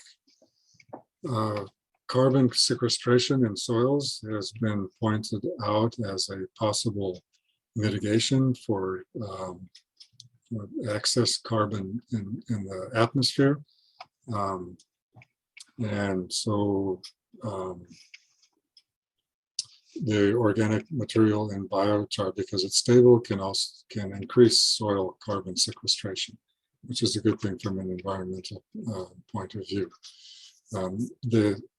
The emphasis here is on steady nutrient release, because the slow sometimes is a negative, but the steady release of the nutrients, such as ammonium, usually positively charged nutrients, is very important, a very good asset of biochar in the soil. Sometimes we use it for phytoremediation, phyto being plant remediation, fixing or taking care of. So it can hold on to pathogens until they're destroyed by soil microbes, the soil microbiome. And Dr. Brady is going to be talking about that. Same thing with antibiotics. We don't want antibiotics running around in our these are plant antibiotics coming from, or human antibiotics coming from waste that's escaped or applied to those fields.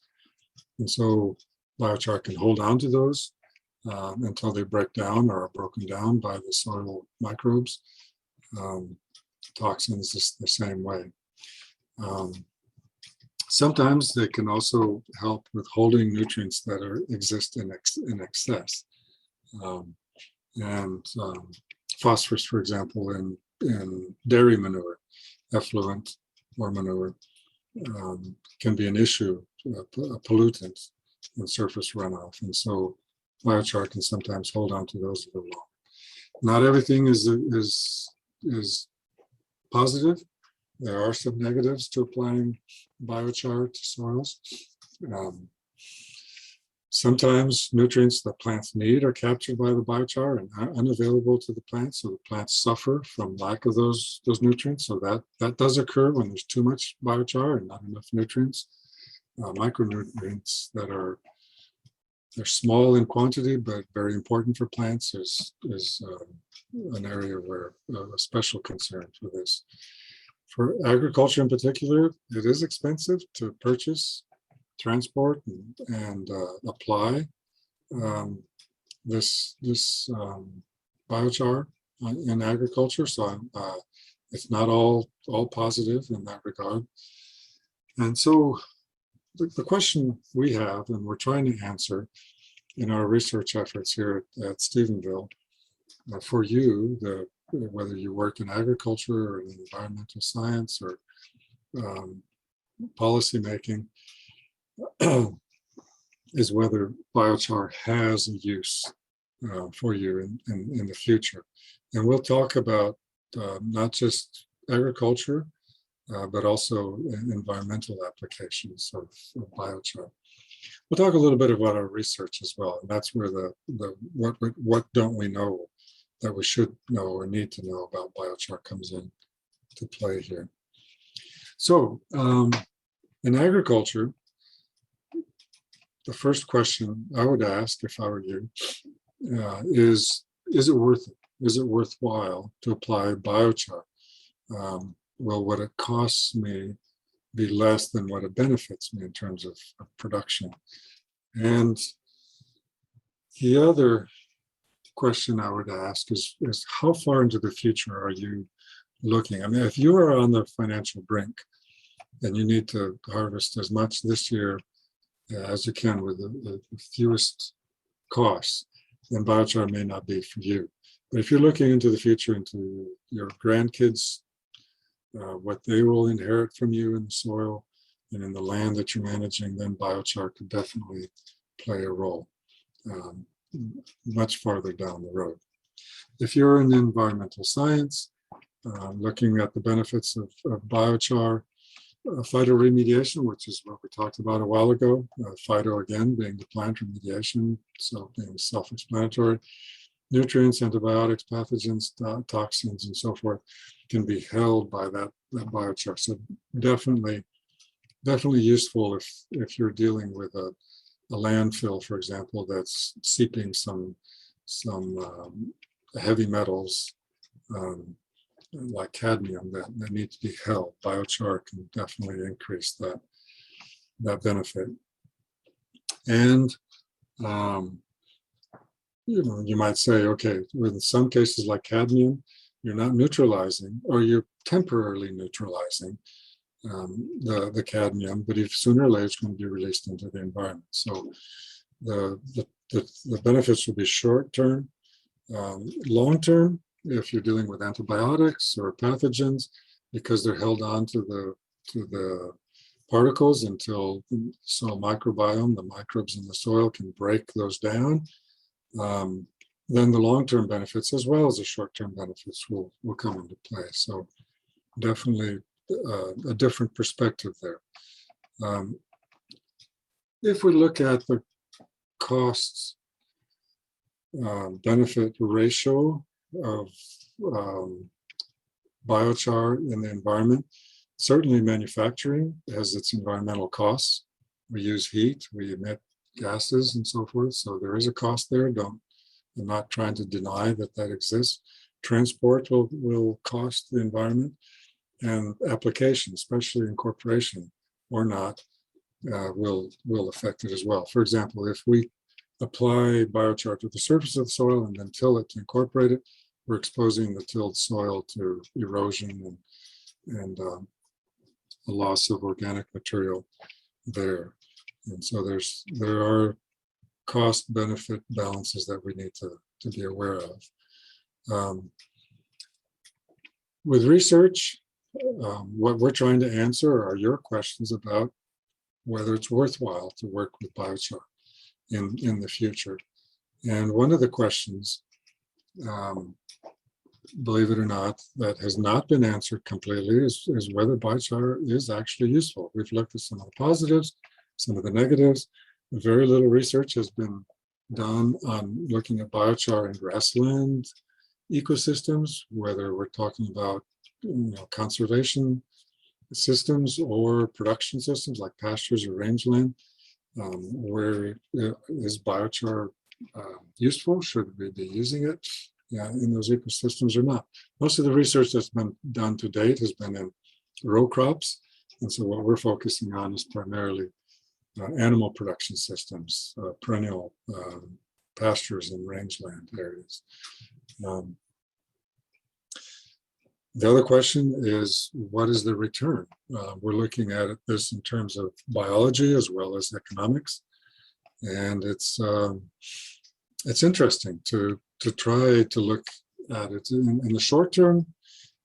Obviously, the weight is going to fall more on the costs.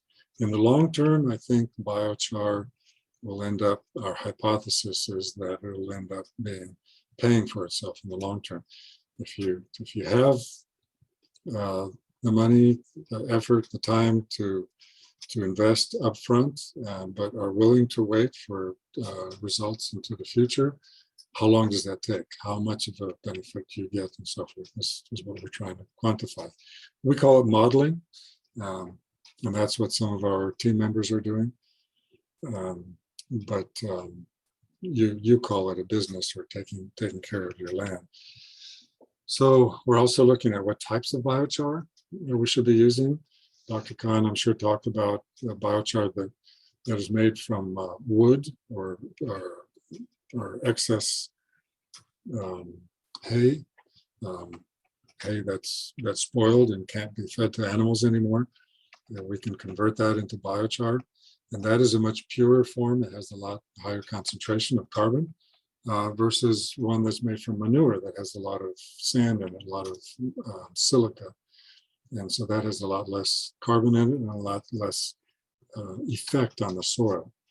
And so which sources of raw material, how much we should manipulate the soil, incorporate it, not incorporate it, etc. How much is good? We often think that if a little bit is good, then much more is even better. And our hypothesis is that if you get to a certain stage, the benefits of biochar at low rates becomes the detriment at high rates because nutrients are being sequestered, held and neutralized, so plants can't utilize them. So application rates are also something that we're looking at. So this was a very brief explanation of the benefits of biochar for a plant ecosystem, especially focusing on grassland ecosystems.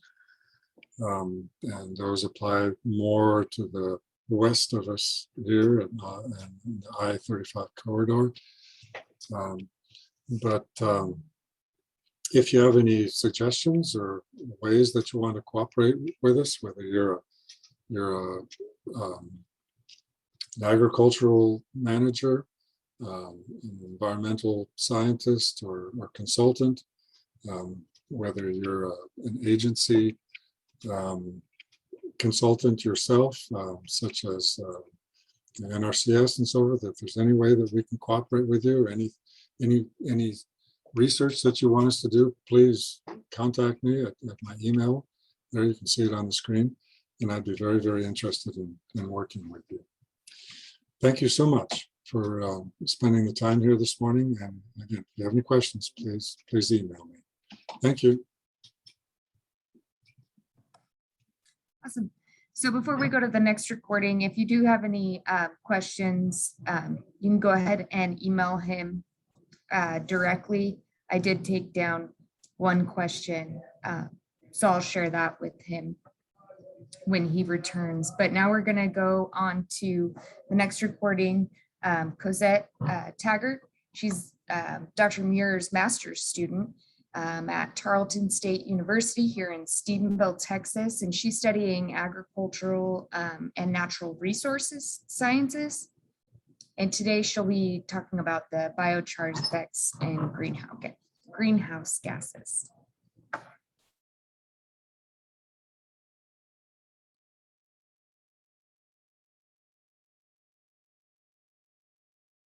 Hello, my name is Cosette Taggart.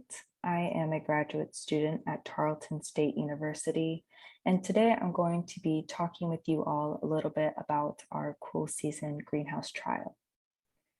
I wanted to start out with our greenhouse experimental design. This was a 90-day trial with 288 experimental units, which was made up by 4 replicates of 72. All experimental pots were filled with 3 kilograms of sandy loam soil by weight. And this was a 4 factorial experiment with the factors being biochar type, biochar saturation, biochar loading percentage, and forage inclusion. If we break that down a little farther, we can see that the 3 biochar types include wood biochar, manure biochar, and blend biochar. Our blend biochar was a 50-50 mix by weight of the wood biochar and the manure biochar. Moving on to the next factor, we have biochar saturation, in which there is saturated and unsaturated. Our unsaturated biochar was just plain ground biochar, and our saturated biochar was our ground biochar mixed with manure effluent, which was collected at the neighboring dairy. To ensure proper saturation, we mixed a 1-to-1 ratio of effluent to biochar and allowed that to dry via evaporation at room temperature. The mixture was stirred every few days to ensure consistent drying and homogenization. On to our third factor, we have biochar loading percentage. Here we have 0, 2, 5, and 10%. The biochar amended to each pot was added on a weight replacement. For example, at 2% loading, we replaced 60 grams of soil with 60 grams of biochar. At 5%, 150 grams, and at 10%, 300 grams. And last but not least, our fourth factor was forage inclusion. Here, we either had a choice of no forage, crimson clover, or Italian ryegrass. Crimson clover is one of the most widely planted annual forage legumes in the United States, and it's popular for its high nutrition value in livestock. And it is also considered a relatively hardy plant in that it is shade and cold tolerant. Italian ryegrass is also a popular forage, and it is a cool season grass, and it's often used as a cover crop and or an annual livestock forage. This grass is considered to be highly shade intolerant, but it can adapt to many climatic conditions, and it can also grow in a variety of soil types. And then our pots, which contain no forage, acted as our built-in controls for our soil data. And then for all of you who are visual learners out there, I just wanted to include a graphic of what our replicate design looks like. Unfortunately, I did not have enough space on the slide to be able to fully splice out an entire replicate, but here, if you follow along with me on the dot outlined area, I think that you'll get a pretty good idea of what's going on with our factors. So like I said before, each replicate starts off with 72 pots filled with sandy loam soil. This breaks down into biochar type, and each type receives 24 pots. Moving further, we have our saturation, saturated or unsaturated, each of which is given 12 pots. And then from there, each loading percent received 3 pots. And then finally, from those 3 pots, we have 1 for each forage inclusion. So I hope that was clear. Our experimental trial lasted a little bit longer than we had anticipated. Our trial lasted 120 days instead of 90. This was due to a variety of reasons, but in the beginning, we had many seeded pots germinating later than expected, and towards the 90-day mark, our plants were still quite stunted, and we wanted to see if the plants would experience any maturation if allowed to grow for 30 days longer. We did not see any significant difference just based off of qualitative evaluation of the herbage. The harvest at the end of the 120 days was a destructive process. We used probes to collect soil in order to ensure a full cross-section profile, and it was attempted to be as equally destructive to the root system as possible across all experimental units. And this was to hopefully minimize for root loss. And the soils that were taken for microbiome evaluation were placed on ice, and then all other soils were allowed to dry at room temperature. And our herbage was sheared at soil level, and our roots were washed of any remaining soil. Both herbage and roots were placed into a forced air dryer at 55 degrees Celsius and monitored until the weight stabilized to make sure we had completed dehydration for biomass. Data. So the current data that we have collected for herbage and roots include biomass. And for soil, micronutrient data has been collected, complements of AgriLife Extension Services, Soil Forge, and Water Testing Lab and College Station.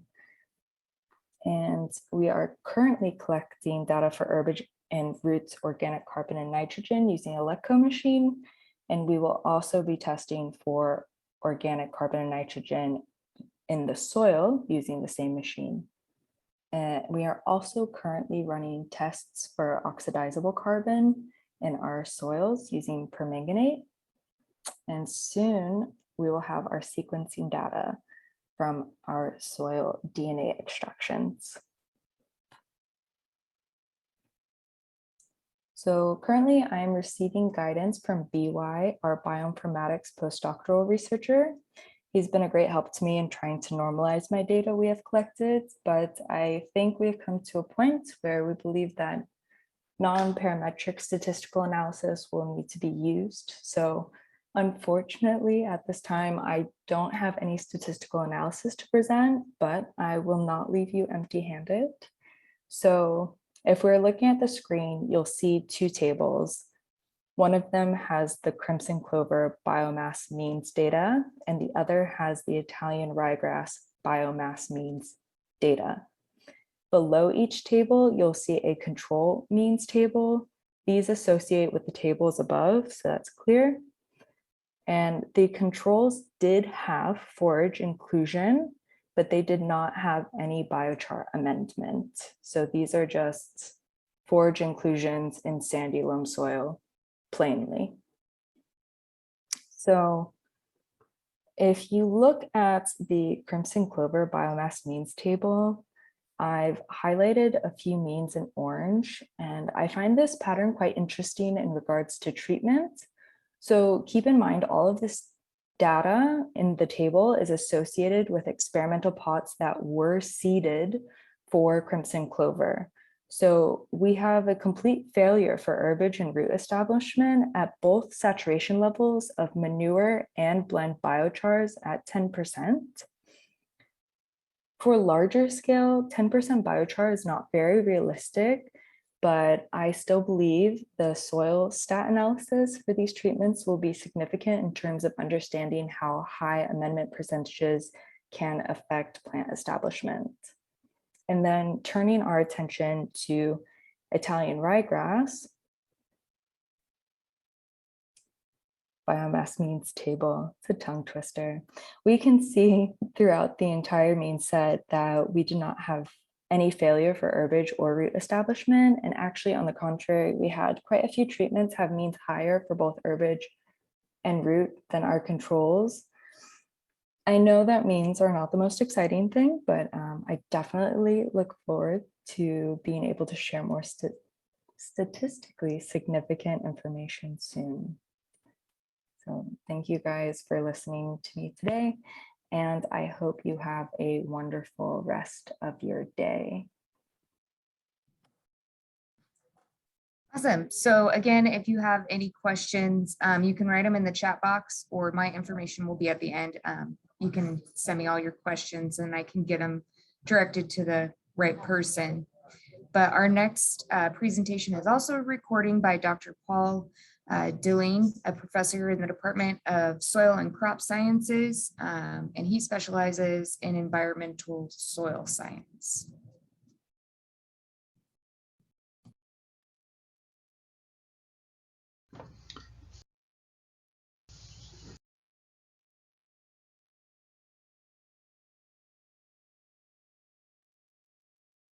My name is Paul DeLaune. I'm a professor of environmental soil science with Texas A&M AgriLife Research, located in Vernon, Texas.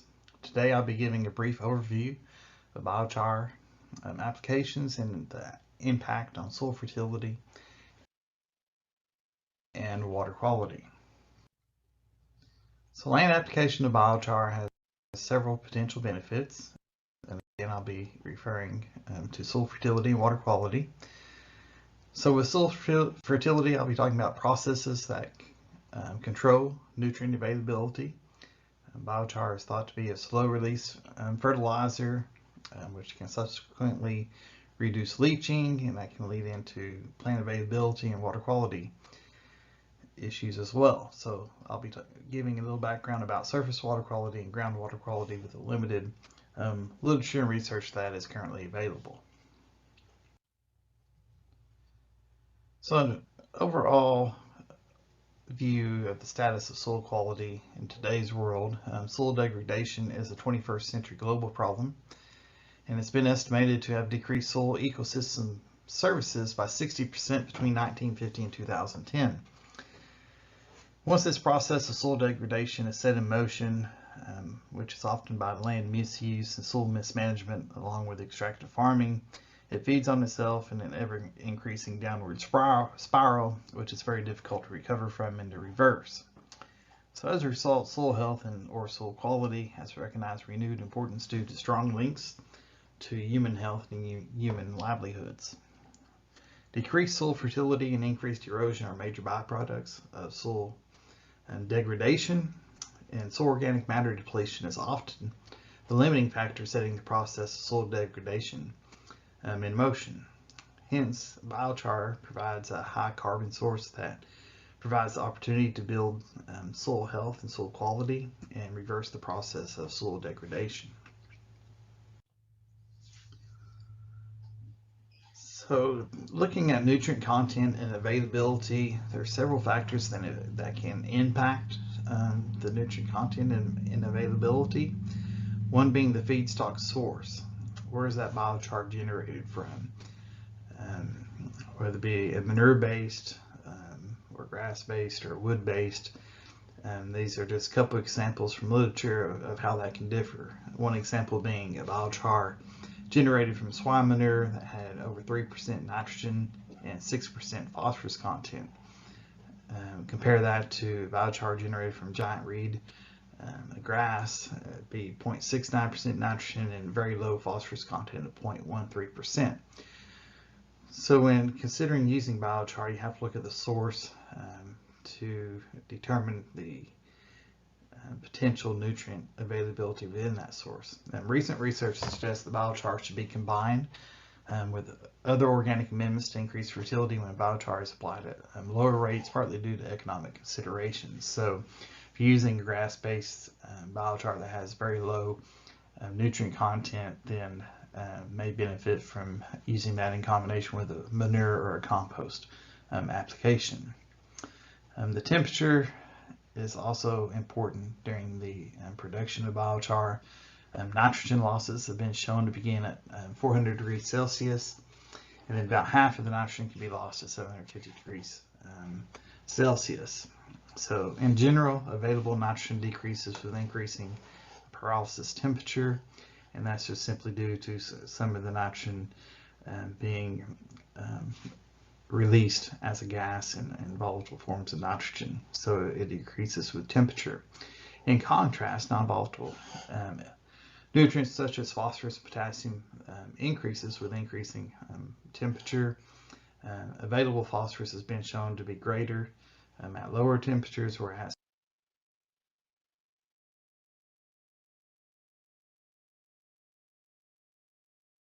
the site that you're applying biochar can also impact the content and the availability.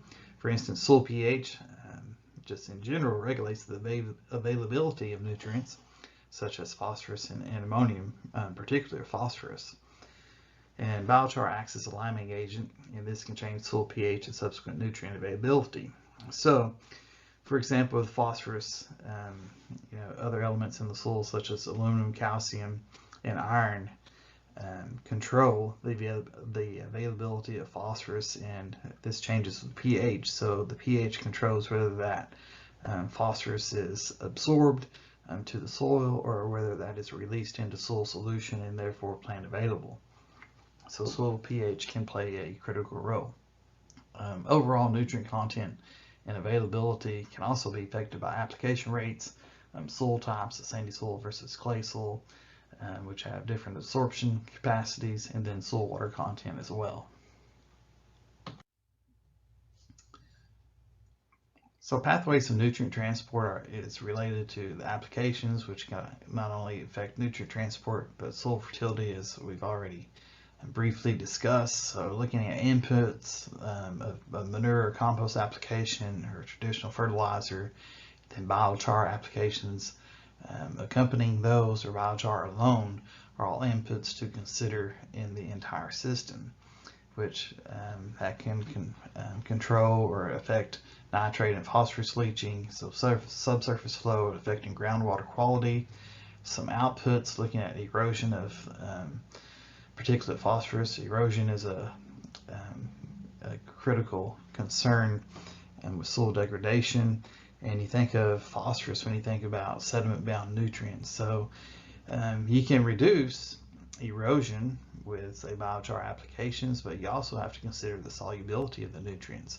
So in some research in the past have shown that it's not the total phosphorus that's being applied, but it's the availability or solubility of the nutrients that are being applied that can drive the amount of nutrients lost in runoff. So you have to consider the release of soil nutrients and that are being applied through the product, whether that be compost or compost with biochar or biochar alone application.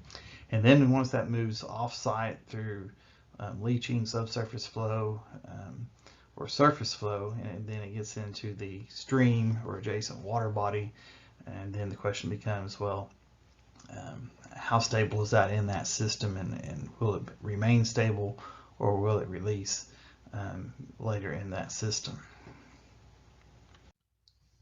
So soil properties that are affected by biochar, and this can affect soil fertility as well as water quality, and they kind of go hand in hand. So first, biochar can affect bulk density and soil porosity. And again, this can be impacted by the biochar particle size, which can be affected by, again, the temperature during production of that biochar, as well as other biochar properties. Increasing temperature increases internal porosity of biochar and the total specific surface area. So as you increase total specific surface area, this can also affect the absorption of both water and nutrients in the system. Biochar applications can improve soil aggregation, and this is highly variable in effectiveness due to soil texture. Generally see greater impact on soil aggregation on sandier soils versus clay soils, and it can also be variable based upon the biochar particle size. Coarse carbon is very important in soil aggregation, and biochar gives the opportunity to provide carbon that's been lost to the soil. So that can lead to enhanced soil aggregation, which leads to increased water infiltration and reduced erodibility. Again, carbon concentration varies by biochar properties, whether that'd be the source, again, and the temperature, and how that biochar was produced. Biochar applications can also improve saturated hydraulic conductivity, reduces aggregate disintegration and clay dispersion, which reduces surface sealing and increases infiltration, and reduce water repellency, increased infiltration, water absorption. An excellent review paper by Umberto here in 2019 was really the first review paper on biochar effects on water quality. So some runoff properties, looking at runoff volume, biochar application, researchers have shown that biochar applications reduce runoff by 5 to 50%, depending on the amount of biochar that's been applied, the soil properties of the field that it was applied to, the slope of that field, the management of the system, rainfall patterns, and then also, again, the biochar properties. How was that biochar made? What's the source of that biochar?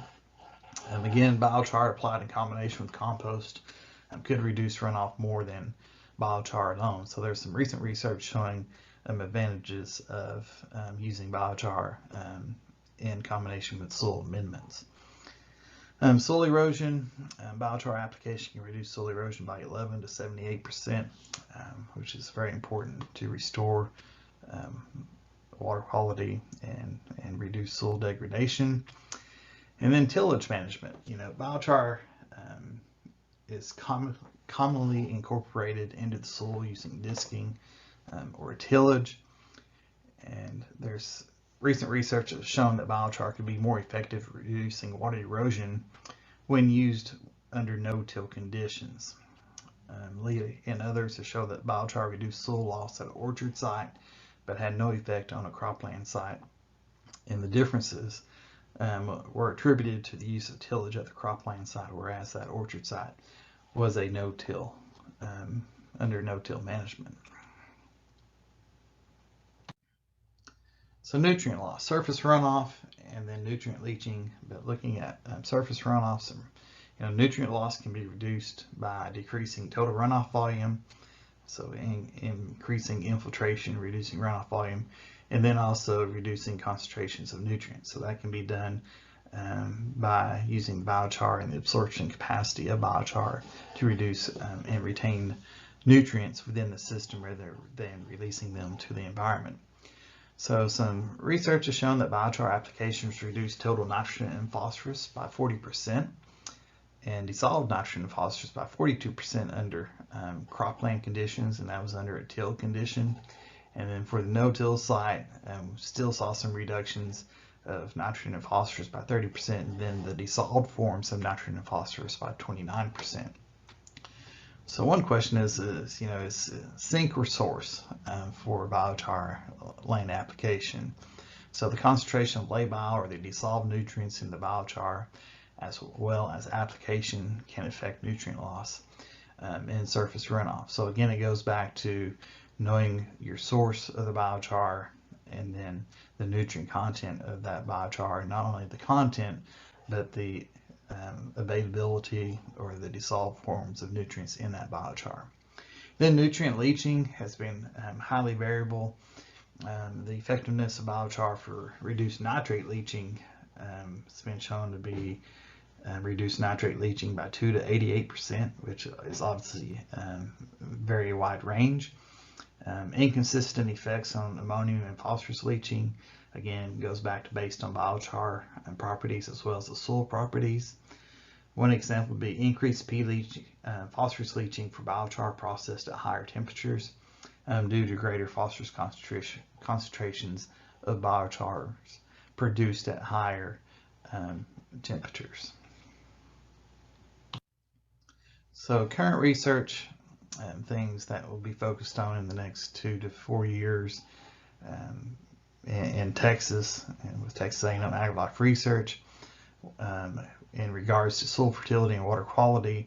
Again, be looking at the biochar source and then application rates of that biochar, soil texture, and soil nutrient status, and soil nutrient status being different levels of soil test phosphorus that are currently existing, and then be evaluating the subsequent nutrient availability in the soil from these different biochar sources and rates, and then soil textures and soil nutrient levels, and then also looking at the impact of the cropping system management, being tillage versus no-till, and then use of cover crops or no cover crops.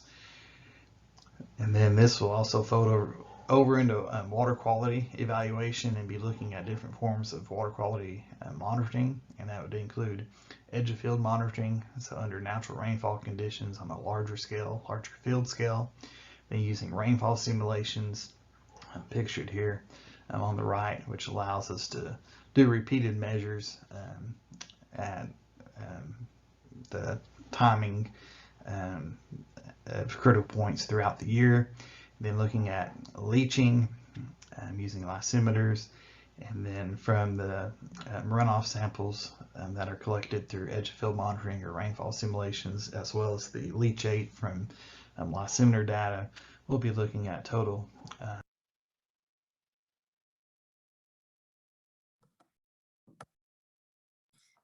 Right, so that was our last presentation. Actually, briefly, I'm going to go over what we are doing for the extension.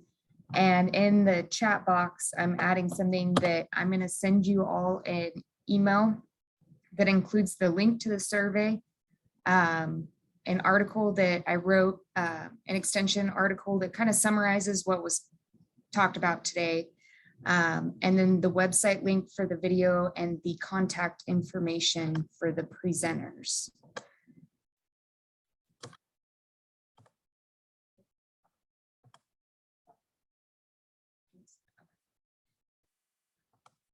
All right. Oops. So what we're doing in extension for this project is kind of disseminating that information that the researchers find throughout the project.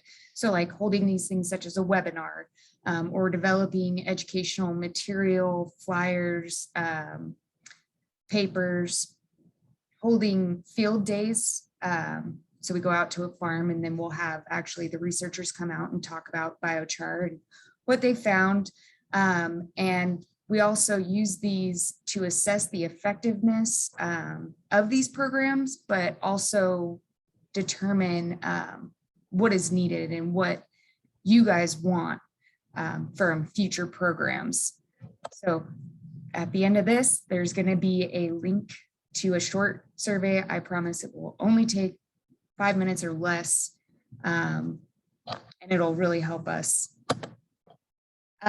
So what we're doing in extension, our objectives are to gather information about what producers are currently doing for their manure management practices, help to increase the knowledge of biochar, the benefits, and its uses in the agricultural industry, determine the perception of the industry, producers, allied industry, academia on biochar's value as an alternative manure management practice.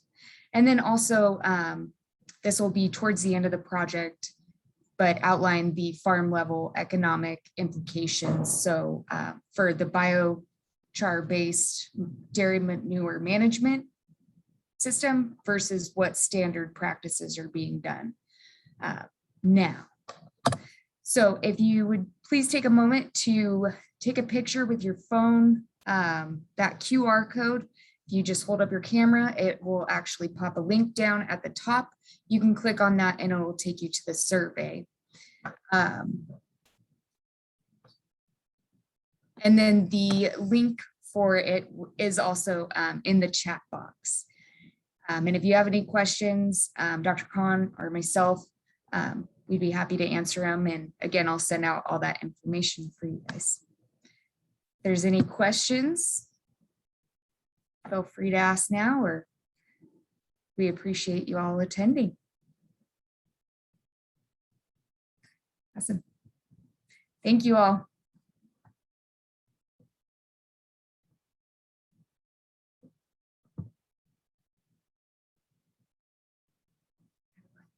Do I stop? Sure.